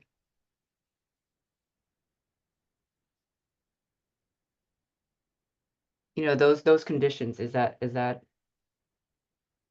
the concern? Catherine or Stephen, do you have the answer for Ian? That's what she's asking. If we're at 2029, how, what wiggle room do they get to come back to show what they've done and if they need more of an extension? Is that the question, Ann? You Yes, didn't I'm know where looking to at look page on the 4. report? I'm Yeah, looking at page 4, condition 3. Yeah, It seems like the that's applicant what I have. saying that Yep. you can have difficulty because it takes a long time, 1 year. which we appreciate. So is that the concern that you won't get to that point? Yeah, I don't know the exact, we'd have to just, Madam Chair, to answer, Ann's question. I don't know what the exact timing would be. We can tweak that, but your question is more substantive. We're thinking it would be sometime during 2029 that they would need to do that. Hmm. And Chair, does that seem like an impossible ask is my question, Right. right, to the applicant team? Chair Fontano, if I may, and this is Steve Carey, the Sure. case planner. The way we're Mr. Carey. suggesting, sure, the way we're suggesting condition 3 be written is that in order to apply for the first extension, they would need to notify the city 6 months before in advance of it expiring in 2029, and then actually file for the extension 90 days before it would expire on July 22nd, 2029. Right. That's on page 4 for everybody, if you're following along. Yes, and I think Peter wanted to answer, Madam Chair. Peter, please. Yeah, I think I think I understand what Catherine's saying is she wants to make sure that we're moving along with the search for another site. I think part of the problem with predictability here is the market conditions and where the market conditions are going. And that's really where I think that our problem lies, not so much in developing the property. The question is, when is the property really going to be ready for development at this stage? And at this point, it's just impossible to predict that at any confidence level at all. That's really where I think we're coming from, because the surveys that I'm seeing basically are pushing biotech out to the mid to the end of 2030s right now. The absorption is 10 years in the pipeline right now, which you got on the ground. And so there is no predictability here, and that's really the question. And I know that everybody in this room is trying to really help. I don't think there's anybody who's not trying to help.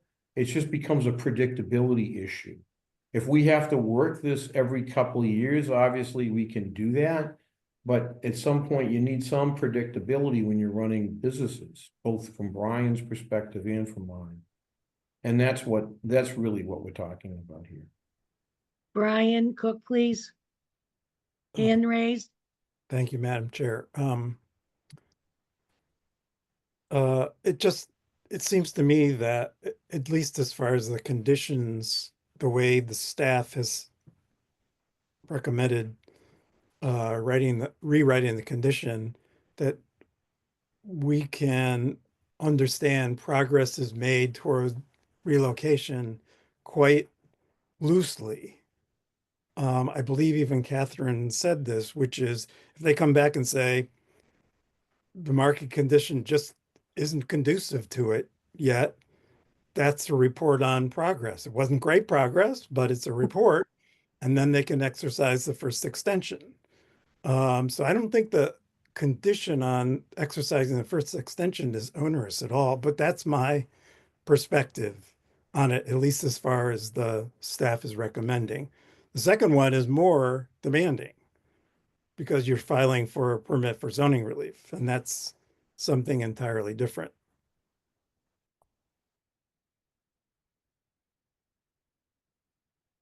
Steve, do you want to elaborate on what Brian Cook is saying with your report here? Sure. I mean, that's a accurate interpretation of how we're suggesting condition 3 be rewritten, such that the first extension is wouldn't be granted until the applicant came back in 2029. It would be contingent on them showing some progress on finding a new location. And then that second extension being contingent on actually having filed an application for zoning relief for a redevelopment of the property. And that would be, the extension would go to then the 31, Go to 31, 2031. the second one, yes. Mhm. Yep, and then they'd have to notify the city no later than 6 months in advance of that expiration. That's correct. They'd have to notify that they intend to file for the extension, and then they'd Right. have 90 days prior to they'd actually have to file. Okay, all right. Okay, so right now, if anybody has a question, they can raise their hand on the board. If not, I have a question for you. Do you feel you've understand what is said tonight and you're ready to vote tonight? Or would you like to continue to our next meeting and then take the vote, have some time to digest what you've heard and vote that night? I still have a question. Go ahead, Ian. Madam Ian Chair. Brockelman, please. Can you clarify again the two parts? One is Triad Alpha moving, right? Showing that they're able to move, because that's what's written. Lease of land for new laundry facility. Tell us that we have a plan to where you're going to land. But then I think property owner, Mr. Peter, mentioned then after they leave developing the property, and I don't see that as part of this. Are these two separate things, or is it being conflated? Redevelopment of the property after they've left versus the lawn Triad Alpha showing that they're able to leave. Peter or Jennifer, would they like to answer that? Jennifer, your hands up. Thank you, Madam Chair. Here, first I'll lower my hands, since I always forget to do that. Thank you, Madam Chair. So I think Ms. Brockelman, you hit the nail on the head. There are two moving pieces here. There is the relocation of Royal Hospitality, preferably with their union intact, and the challenges that brings, and the time that brings. And then there's the question of the ability, not can you type an application into a computer, but is the market ready for a redevelopment of 56 and 520 Columbia in the manner in which the city has envisioned that transformative development, which as it stands in the Summer Vision documents, the Union Square documents, what was preliminarily approved prior to the zoning overhaul, imagines two very large tech life science buildings and a residential tower. And so that is where I think those two, the way it's written in the permit, they are conflated. And it is, you can, as it's written right now, you can exercise the first extension if, the market conditions are where they need to be, and you are moving forward on a zoning application for a new project on the site.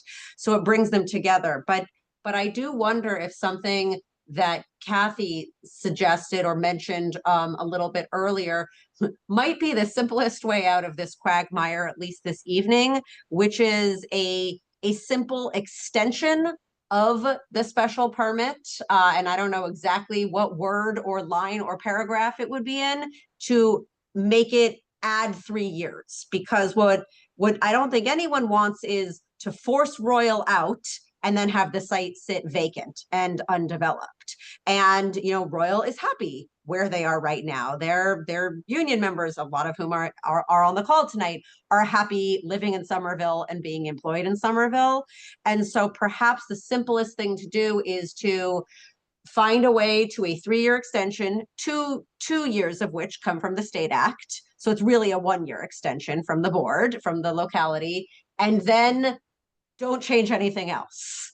and we come back when hopefully, you know, the world is a better place and everybody can win, but nobody knows when or what that looks like right now. So Kathy, I don't know if I misinterpreted your suggestion, but that I think is something that perhaps could be an acceptable resolution on our side.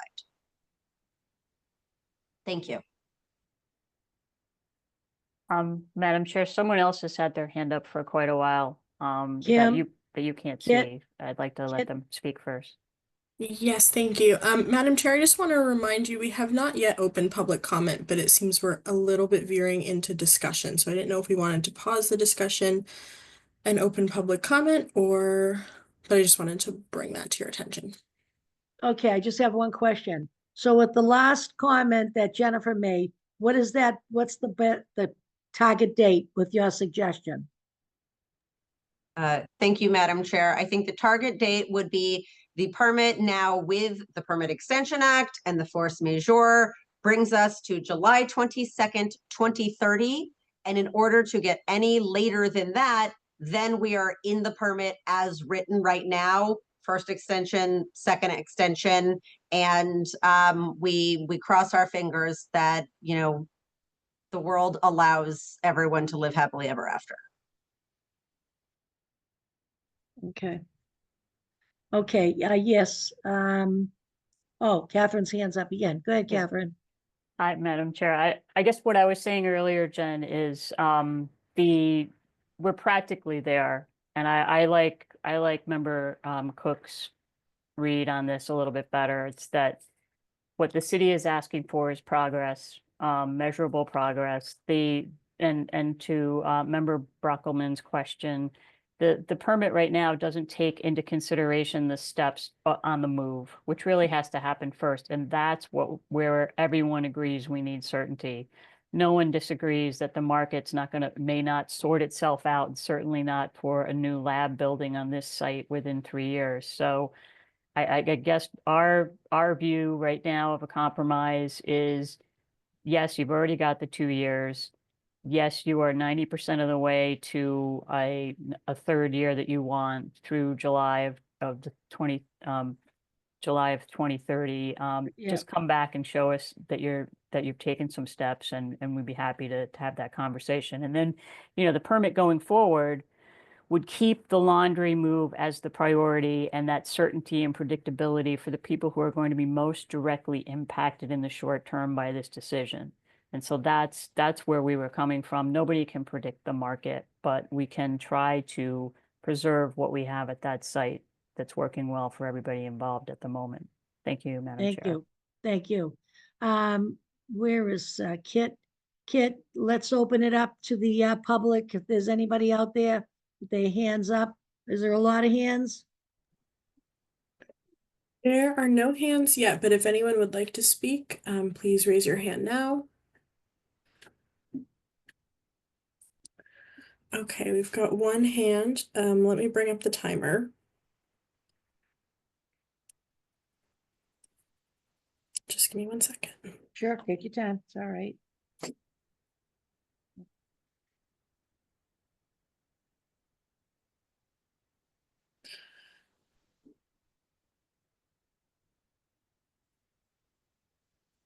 If I could ask either Steve or Emily to allow the hands to speak so I can control the timer, that would be great. Sure, this is Steve Carey. I'd be glad to do that. I see Jack Kensley. Kenslia, I'm going to unmute you on our end. You'll just unmute on your end. Hi, can you hear me? Yes, we can. Yes. Hi, Good my evening. name is Jack Kensla. I'm the political director for United Food and Commercial Workers Local 1445. I just wanted to reinforce what a lot of these people have said so far about just the impact on the jobs within the city. We do have, you know, almost 200 members who work at the facility and live in Somerville across the whole facility. We have over 100 members who have been working there for more than 10 years. And so we think that it sounds like the city's position is trying to kind of force this move to happen really quickly or wait until the last minute to allow the company to present some information in order to grant this appeal, which would create a lot of uncertainty within the unit and then probably create a lot of financial uncertainty for the company where they would then need to lay some workers off or reduce their workload in order to work around that, which we think would have a very negative impact on our workers and a very negative impact on the community, because a lot of these people do live very close by and spend a lot of the money they earn working there in the community, with local businesses paying rent and stuff like that. And so we think that, I don't know all the legalese, my head's kind of spinning from a lot of this conversation, but I think the earlier we can have some sure answer for the company where they can allow the workers to have that surety and be able to invest in their workers instead of all of these appeals and legal tactics and research, we think it'll be much better for our workers, our members, and much better for the community. And we think we should be able to find a solution to just allow this place to stay there as long as it can, and that'll have a really positive impact across the board. Thank you. Anybody else, Kit? This is Steve Carey. I know Kit's working the timer. I don't see any other hands raised. If there's anyone in the Okay. public that would like to make a comment, please use the raise hand icon that should be at the bottom of your Zoom screen. Chair Fontano, I don't see any other hands raised. Okay. I want to ask the board. So as we stand now, the report we have, we're going up to July 22nd, 2030, and then they still could come back for another extension. Are you ready to vote on the proposal that's in front of us here tonight?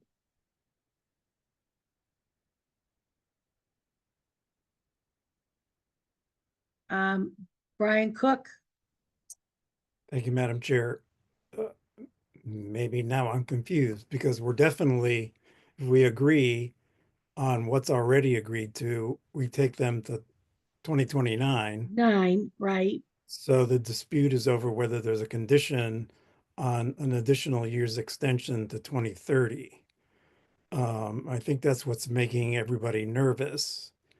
So I hear the alternative proposal from Attorney Schultz that we just extend the special permit by a year, add those 4 years from the force majeure and the Extension Act, and that takes us to 2030. Yeah. And I Which don't is- have any problem with that either. But so I don't think there's much difference between the two positions.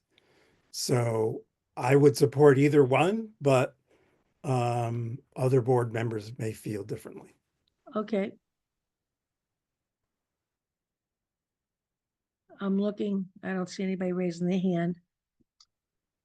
This is Steve Carey, the case Steve. planner. Chair Fontano, if I may. As the case planner, I've tried to familiarize myself with this as much as I can. I'm also not a lawyer. I guess I would defer to Catherine as to how we get to 2030 without an exercise of that first extension. Because I think we were all in agreement that due to the force majeure of the delayed Green Line opening and the state special extension, we're at 2029 right now, just as the Right. special permit stands. I'm unsure how we get to 2030 without a grant of the first extension. And Kathy, I'm not sure if you can speak to that.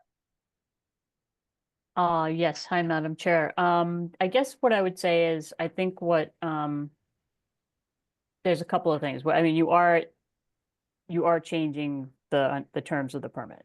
You're Okay. basically saying, we're gonna give, right now, we're gonna add another, add another year. Year.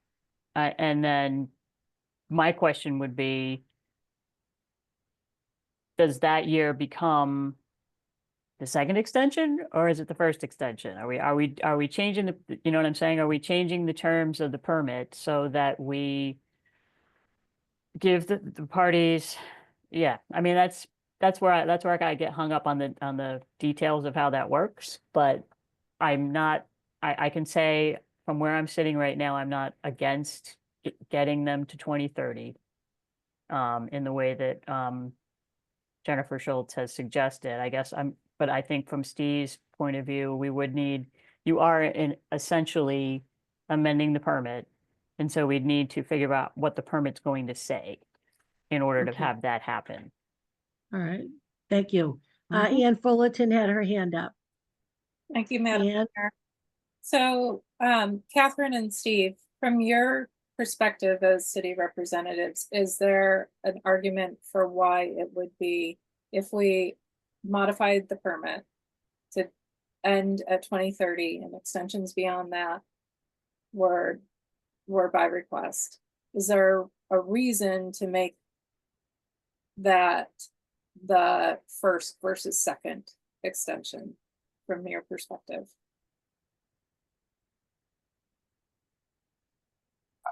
Kathy, go ahead. Yeah, I mean, I think you have to go back to how the board looks at what criteria they take into consideration when they amend the permit. I think what we're basically saying is the permit as written right now should be amended to at least include the schedule for moving the laundry, because it was written without that in it. And at this point in time, everybody is seeing that as without which you don't get to the next point. No one wants to displace the laundry. So No. you are changing the terms because you're making that important. So if you're going to get to 2030, then you're basically saying, okay, we're sitting here in 2025. We've got the COVID extension, we've got the post-COVID, economic extension. So do we now just give them the extra year, reset at that point, and have our first and second extensions kick in then? If I'm understanding, and again, so you're amending the permit. It's different from what we've suggested, so we need to tweak the language and get on the same page with what happens in 2030. Do we keep the 6 months before 2031? And, when does it end? Steve can pick up that part. I get lost in the numbers, but I think that's how you would have to go about it. I hope I answered your question. Thank you. Steve? Yeah, that makes sense to me. I think we would want to make sure we take a look at the condition language and are just crystal clear on how the board is voting to amend the language before the board votes, just because it can be a real headache if the board votes vaguely on something like this. So, yeah, I guess I would just leave it there to just if that means we have to take a meeting to make sure we have the condition language correct, I would recommend that, but I'd also leave that up to the board. Zach Zaremba, please. I'm inclined to try to give as much time as we can to the applicant. I agree with their assessment of the market being very unpredictable. I work in commercial real estate and it is a tough time right now. And I prefer to keep jobs in Somerville. However, there's been a lot of noise tonight and more considerations than I expected from when I read these materials prior to the meeting. And my recommendation is that we continue this so that the city and the applicants can get a little bit more aligned on where they see this going, unless you both feel that we're just going to be back to exactly where we started in 2 weeks. Thank you, Zach. Ann Brockelman? Yes, it's still not, I think we all want the same thing, which is to support the business and the future business. But we're talking about amend, modify, extend. The staff report says approve the extension of time on a previously granted special permit, but then in the legal notice, my computer's not flipping. On page 3 or 4, it says does not recommend. Sorry, I have on page 3, right above considerations and findings says staff does not recommend granting the first extension at this time. And I know those are different things, but the language is very confusing. I think if there could be a modified timeline, in more bullets timeline rather than in a lot of prose, that would be helpful. Thank you. Chair Fontano, if I may, Yes. just respond. Yes, please. I think in the legal notice, it was stating what the applicant is seeking, which was an extension of time and modification of the conditions of approval. And then staff's recommendation was not to grant the extension of time because it wouldn't be necessary at this time, that the permit hadn't expired yet. Like Kathy said, we generally don't offer extension of time on special permits that haven't expired yet. So I just want to clarify that. That being said, glad It says to approve. The recommendation says approve, so that's what's confusing on the first page. I see that. Yeah, I understand that is confusing. Yeah, I'd be glad to, if we do end up continuing, I'd be glad to, in the interim, put together a supplemental memo after, Kathy and I are able to talk. And we could, correspond with the applicant and just make sure we have a supplemental memo that is more clear. Okay, thank you. Is the board comfortable with that? I am. Yep, Ian is, Brian is. All right, so we're gonna continue. Steve, can you tell us when it might be? Do you have space for us in a couple of weeks, the next meeting? I would defer to board coordinator Kit Luster, who might have a better sense of what the board's agenda is going to look like. The next meeting, I assume the next meeting would be June 4th. Do I have that right, Kit? Okay. Do you think, I don't know what's coming down the pike? But Yeah, I know that I personally am planning to advertise 3 things for June 4th. But is there a Well, we June don't, 18th? yeah. Is there a June 18th meeting? Yes. There is. Okay. I guess I would, through the chair to the applicant, would June 18th be acceptable for a continuance then? Yeah, I think that's fine. Work for you guys? Okay, so let's do that.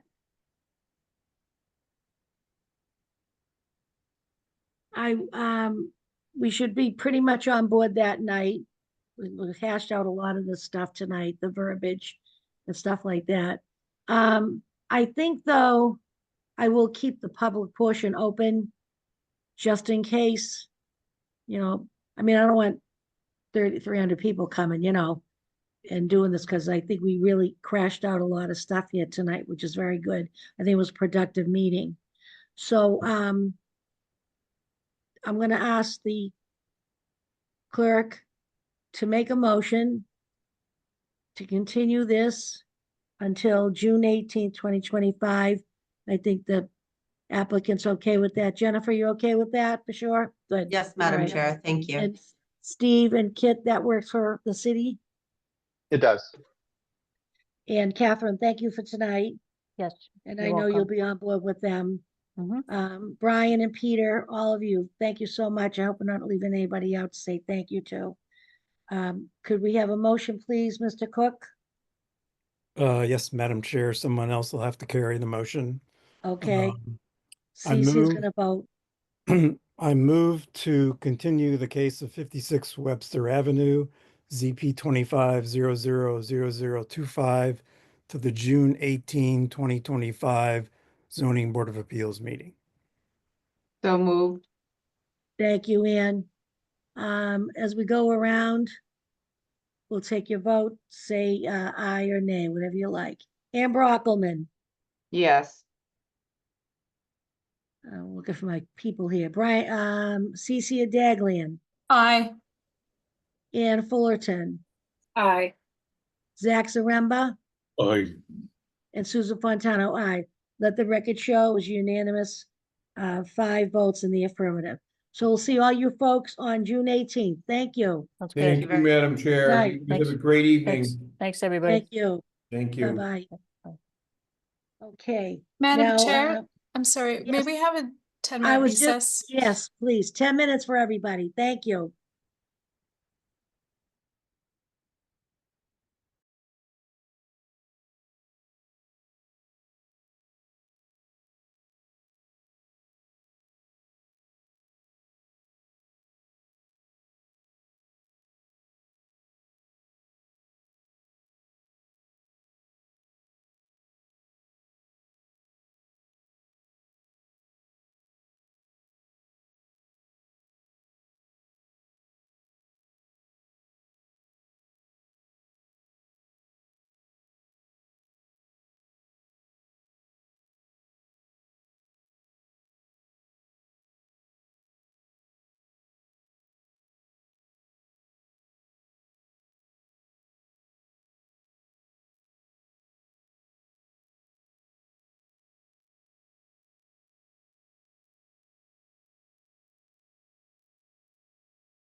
Uh-huh.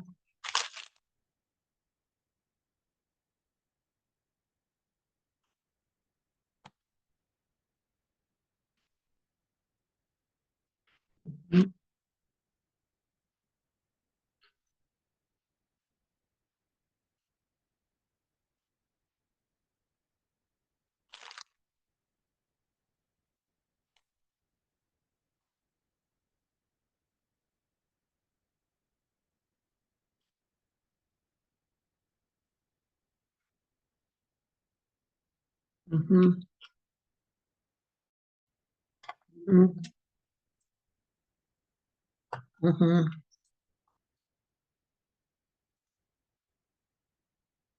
Mhm. Mhm. Mhm. Mhm.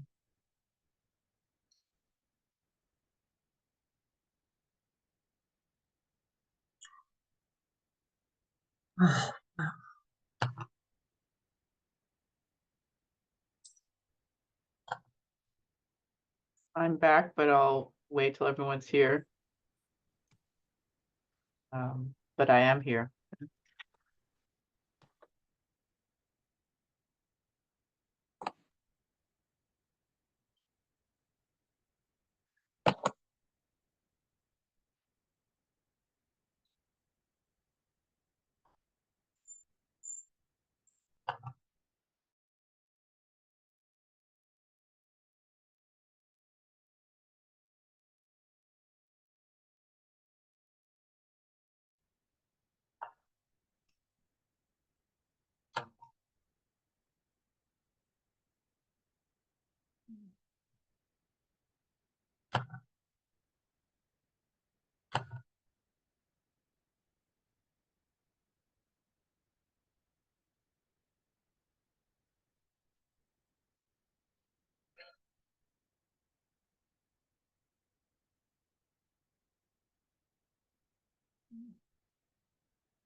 Says, I had a little trouble. Can you do me a favor? Can you try and zip me up on this when you get a minute? I'm just put it over here.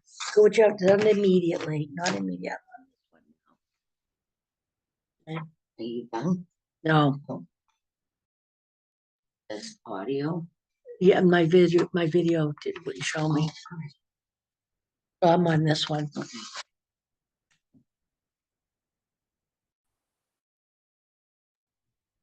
Can they hear you? Can you hear me? Yes, thank you.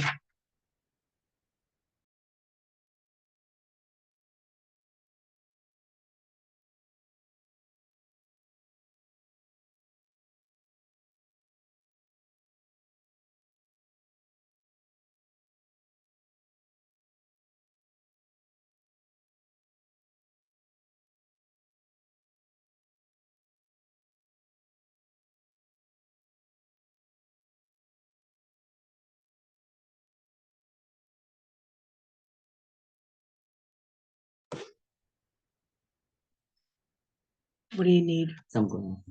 Yeah, he's not for now. Yeah.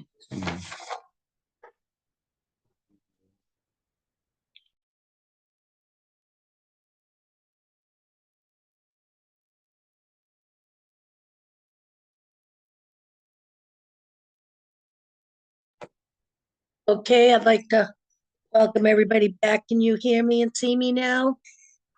I apologize for that last session. Working on that now. I realize I didn't call the vote in the time, but let us call that we're back in session at 8:24 p.m. on May 14th, 2025.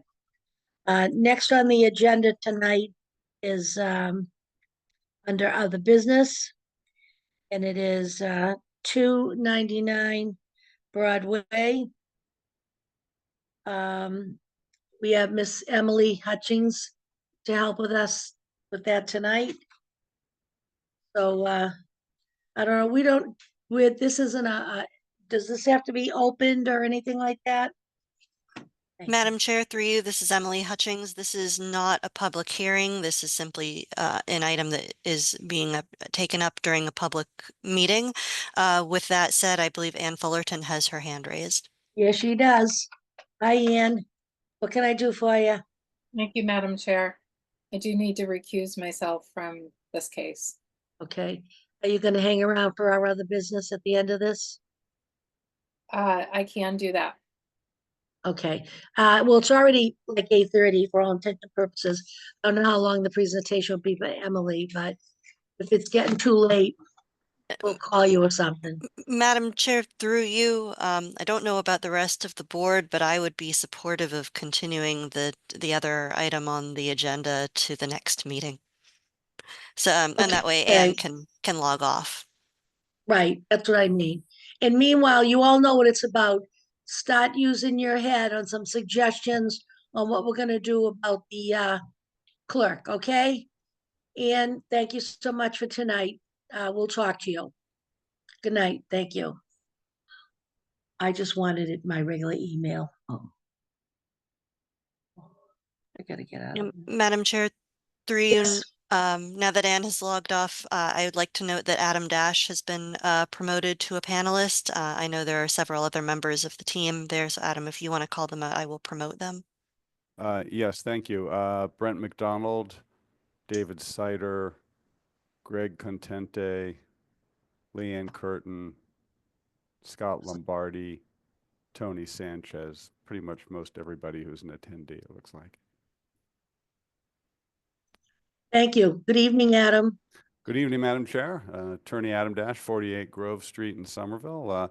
We're here. I'm here with Scott Lombardi from Mark Development, the team. Darcy Jameson, I believe, is here was going to be on phone, but I know that Leanne Curtin is also here. They're both from Beacon Communities.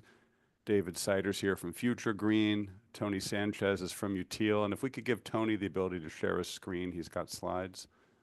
Brent McDonald from Nutter McLennan Fish Law Firm. Greg Contente from Samuel and Associates. Excellent, thank you. So we're here regarding additional changes regarding the 299 Broadway project at the old Star Market site, which the applicant believes are insubstantial for this 40B project. Many of the changes relate to the Sewell Park now being deeded to the city in fee instead of being owned by the developer, which changes the previously approved lot lines, setbacks and such, and there are other changes as well. I'm going to turn it over to Scott Lombardi for project updates. I know everybody wants to hear that. And then Mr. Sider, Mr. Sanchez can walk you through the actual revision slides. And there's a list of everybody who's here. Scott? Thank you. Yep. Thanks, Adam. Hey, everyone. Scott Lombardi with Mark Development. Good to see a lot of you again. Thanks for having us here tonight. So I'll just give you a quick update on what we've been up to since the last time the development team presented to the board. From a design perspective, we continued with our consultants, progress our design documents to try and prepare all three of our packages for building permit submission. The site package and the building A package, which is the Beacon building, are both complete at this point with 100% construction docs that are ready to submit for building permit. Building B which is the Mark Development Samuels and Associates building, has caught up since the last time we presented to this group. We're now complete on our side too. We're ready to submit our docs to the building to inspectional services for building permit review, pending any updates or revisions that might need to be made during, based on feedback we received during this final review period here. Our intent is to submit 3 separate building permit application packages, one for the site, one for building A, one for building B, all within the next 30 to 60 days. We had a pre-file meeting with inspectional services, engineering, and other members of city staff last week, which was incredibly helpful and appreciated.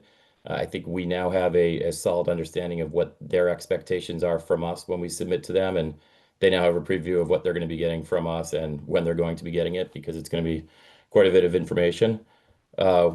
I think it's going to set us up for what should hopefully be a relatively smooth and efficient review process on their behalf. So we're doing all this to try to facilitate a simultaneous financial closing with both of the ownership groups in September. There's a whole lot of work that's done behind the scenes to try to get to a point to being able to close with lenders, investors, other stakeholders. But we do fully expect to be closing across the board sometime around September, which would allow us to have a shotgun start with site building A, building B, all right around the same time. So like I said, still a lot of work to do throughout the spring and summer, but everything's continuing to progress like we originally planned, and like we outlined to the board last time we presented to you. And we do think it's still realistic to get a shovel in the ground when we do close in September.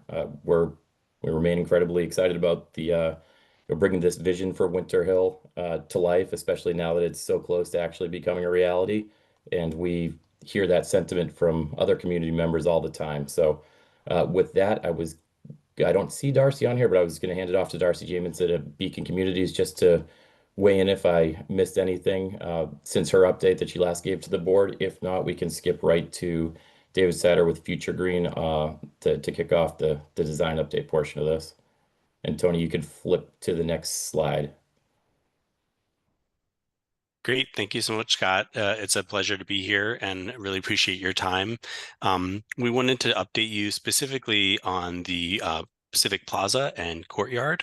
We're really excited about this project and really the goals that Somerville has outlined with a focus on biodiversity in the landscape and stormwater management and a lot of kind of ecological principles that we really try to carry out in all of our projects.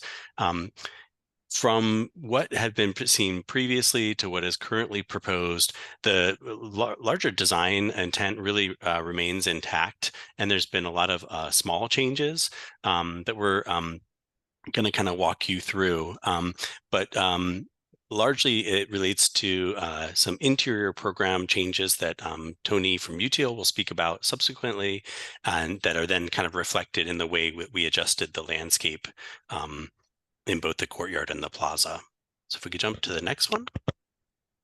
So this is a zoom in of the building B courtyard. And you can see that the design intent is largely similar with a really lush landscape that kind of wraps around the perimeter of the courtyard. But the major change here has really been the shift of some of the interior program from what had previously been a gym to additional units. And so that then necessitated a change in some of the private terraces and a little bit of like a realignment of the landscape spaces. But the goal here was to provide, again, a really lush, quiet, passive recreation space that was heavily landscaped, but provided a multiplicity of seating options and types, including some kind of outdoor grills and dining tables. The great thing about this recent change has been the connection that it makes to some interior co-working space and to the lobby and back out to the court plaza itself. As we really dove into some of the details, we were able to get the grades between the courtyard and the plaza to be more similar than they had been previously. And we think that that's going to make for a really great design and more connectivity throughout the project. I'm happy to speak about any of those details in more detail, but shifting to the Civic Plaza. The updates here, again, the design intent is intact, but the changes have been kind of multiple and we think rather minor, and include some things like shifting around a couple of particular trees and a couple of planting beds. Most notably on the north side of the plaza, again, there's been consideration of a change of use of some of the architecture there, and we've added some additional planting to that side of the plaza instead of what we had previously been considering as a potential cafe zone. But otherwise, and one other notable change is along Broadway. As we dove into some of the details around grading, we understood that we couldn't get the grades to work to have the ADA route in the middle there, and so it's off to the right. So there is still a quite generous, accessible route throughout the plaza. But the grade along Broadway is quite steep, and so therefore necessitated a couple of additional steps. All in all, the other kind of major change was the addition of some additional cafe seating area on the right side of the plaza. And we feel like that's going to be a great activator. We want this to be a fantastic community space, again, that kind of carries out the goals that we had heard throughout all the community meetings that we've been a part of throughout this whole process, and that really addresses the larger biodiversity and pollinator goals that Somerville has out of the landscape. And again, happy to address any other specific questions or comments, but thanks for your time. And I'll pass it over to Tony. So with the changes that happened that David just referenced, you might recall last time we changed the fitness area down in the courtyard to units and swapped some of the retail spaces. So that necessitated us to rethink how those units would have, or I guess, open out into the courtyard. Along with that, we had some changes to the architecture where we were actually able to regain some space that was previously circulation and make a new circulation route through the civic lobby, which gives some connectivity to, or I guess closer connectivity to building A through the Muse. So those are the big, I guess, architectural plan or changes on level 1. We did also, as we're going through the design and kind of making this a real project and more constructible, we were finding that we were getting better efficiencies through a different mechanical system, which necessitated us to have vents on the exterior of the building that go directly into the units. So we have located those vents and are proposing vents that are very minimal and color matched. So they're not going to be a typical vent that you'd see on the side of a building. They're actually integrated into the architecture. We have a lot of brick along Broadway and the civic plazas, and we had to find the right material or the right product that would integrate into that well. So after we go through these elevations, you'll see some other projects that we've done in the past that have the same vent system that we are proposing. So this is the Broadway elevation and the Civic Plaza elevation. You can see we've also changed some of the fenestration at the retail areas to we've moved the entry doors to kind of be closer to the corner so that they will be activated or more activated than they previously were. And we're actually adding a double door on this back area for just ease of loading and use. As we continue, this is the Muse elevation. We did change some of the fenestration at the other portion of the Civic lobby or Civic Plaza to better work with the architecture that we had. As you can see, the previous version didn't have a rhyme or reason to the rest of the architecture. So we're trying to regularize those patterns. And we've also, as you can see, we've located all these vents as well. This elevation is just showing these vents. This is the back portion that would be facing Sewell Street. This is the portion facing Grant, and all these vent locations were painstakingly coordinated because they do have to be within a specific zone away from each other. So they will be in these locations that we're showing.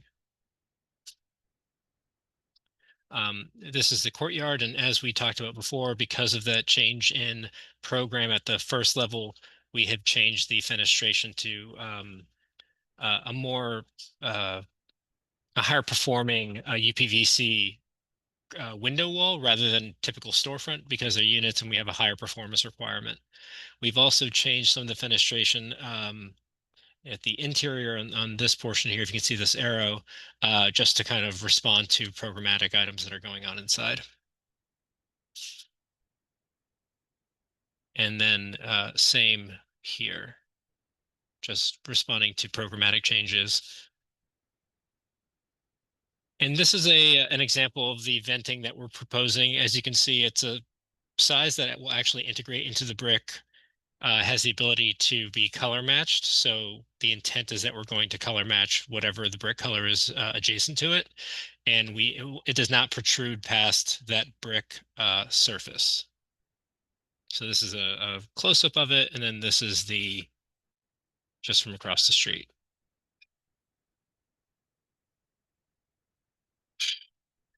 We also have updated some of our signage locations. They all are within the required signage sizes, but because we had some doors that shifted and some architecture that changed, we had to just update that for just to kind of bring everything up to date. So that's what these few slides are showing. And then additionally, we have, because we are now creating this secondary lobby that provides access to the fitness area, we've added another sign here as well, just for clarity. And those are the updates. And if anyone has any questions or would like me to go back, I'm more than happy to do that.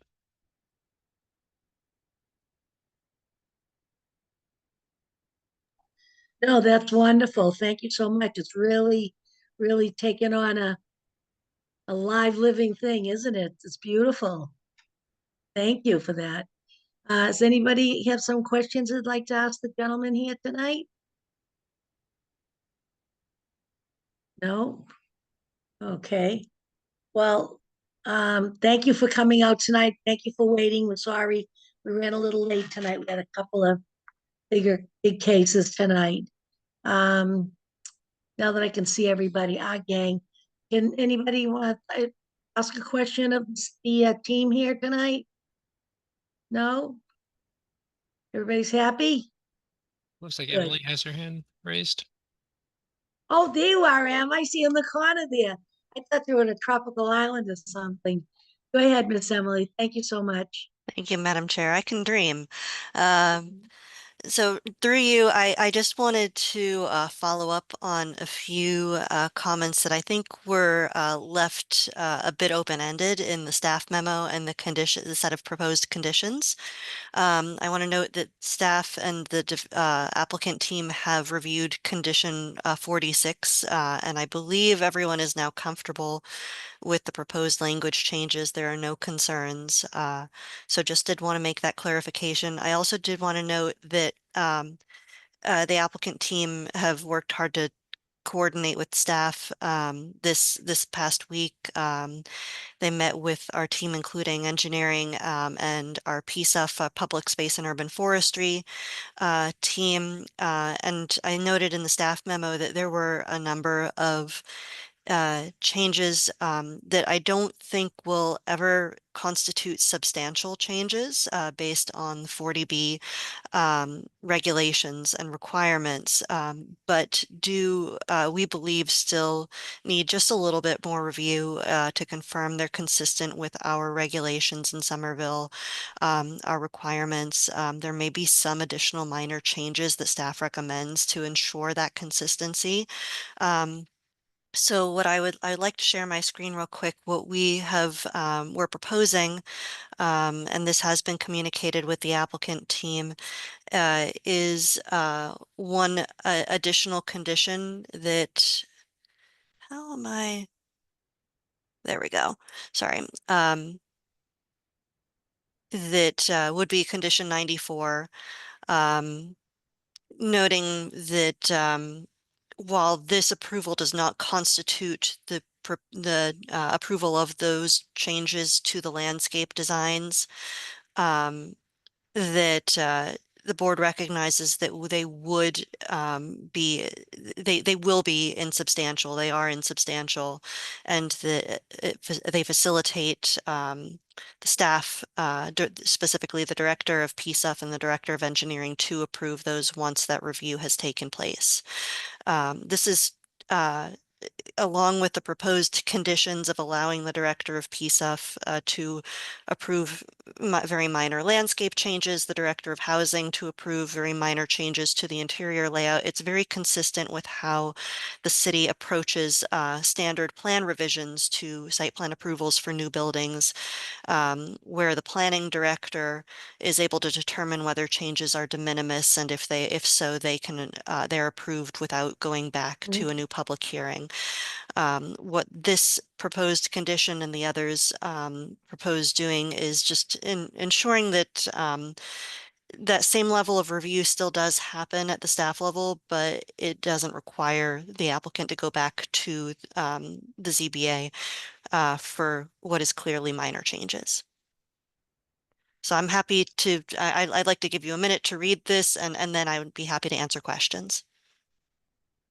Thank you, Emily.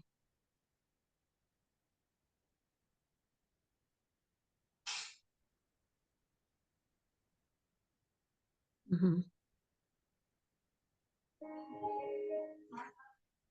Thank you.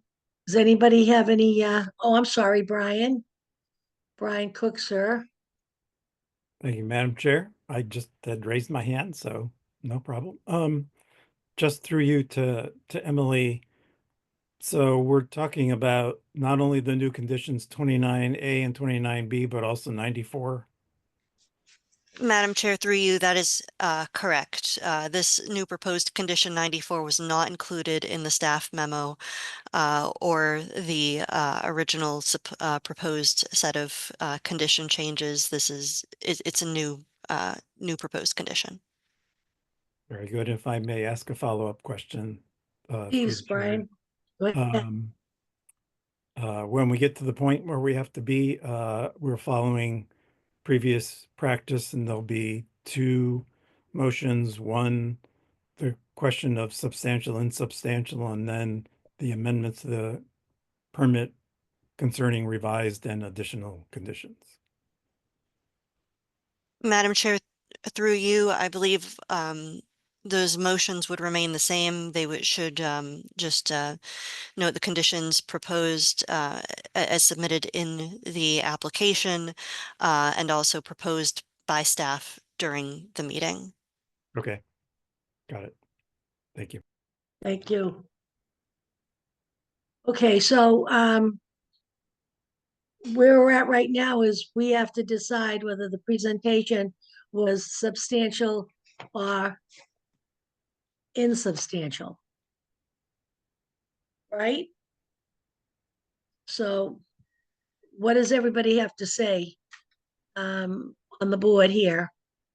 Do you feel it was insubstantial, or did you think there was something that has to be addressed? No hands are going up, so I guess that means yes, Brian Cook. Sorry, Madam Chair. Yes, as far as I'm concerned, in accordance with the staff memo, these are all insubstantial. I agree. I agree. So we have to take a vote amongst ourselves to state that for the record, correct, Emily? Madam Chair, through you, that is correct. There would be a vote that the changes would be found to be insubstantial and approved along with the changes to the conditions of approval. And I'm not sure I believe it would be beneficial to call out that the changes include approval of the subdivision plat. Just because it's a clear difference. I don't think it's legally necessary, but I think it would be helpful. And just note that that is in there, and that's a clear step toward the building permit. Brian, are you comfortable with that, what she's saying? Just clarification, that is part of the vote of substantial and insubstantial. So I think the vote would be to find the changes insubstantial and approve them. And including the proposed revisions to the conditions of approval, including the approval of the land plat and the changes to the list of waivers. All right. So we got the narrative, the list of, yeah. All right, I'm sorry, through the chair to Emily. The way I have it teed up is a motion of insubstantial and approve the revised waiver list, which is the way we did it last time. And then a motion to amend the comprehensive permit decision to revise certain conditions of approval, add the new conditions, both as included in the memo and as presented tonight. And that's where you want to include the land plat. Yes, and I'm correct. I believe just at the end, noting this includes the approval of the land plat. Okay, got it.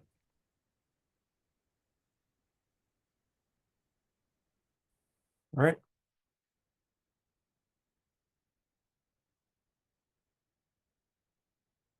Madam Chair, you're muted. Please have a motion by the clerk. Thank you, Madam Chair. First motion, I move to determine that the proposed changes are insubstantial and to approve the revised waiver list as enumerated in the staff memo dated May 9, 2025. So moved. May I have the vote? Ian Brockelman, Aye. Cece Daglian, Aye. where's my, Zach Zaremba, Aye. Brian Cook, Aye. and I believe Ann Brockelman. No, you. Did you vote, and me? Ursula Souza Fontano, aye. Let the record show it was unanimous. All board members, including alternates, voting. Next,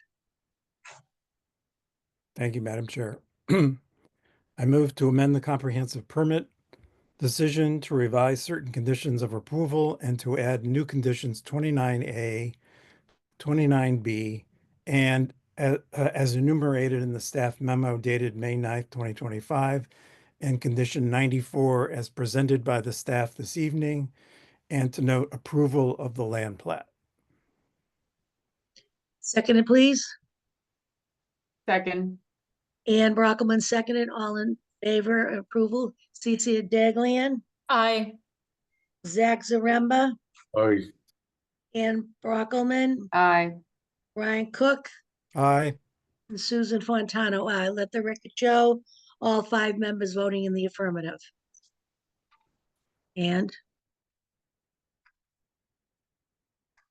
that's it. Finito? You happy, Emily? I'm pleased. All right. I hope the applicant Thank you, is too. guys. Thank you, Madam Chair. Adam. Thank you, Thank you members all of the very board. much. Good team. Thank you. Thank you. Have a great night. Have a good All evening. right, honey. Thank you.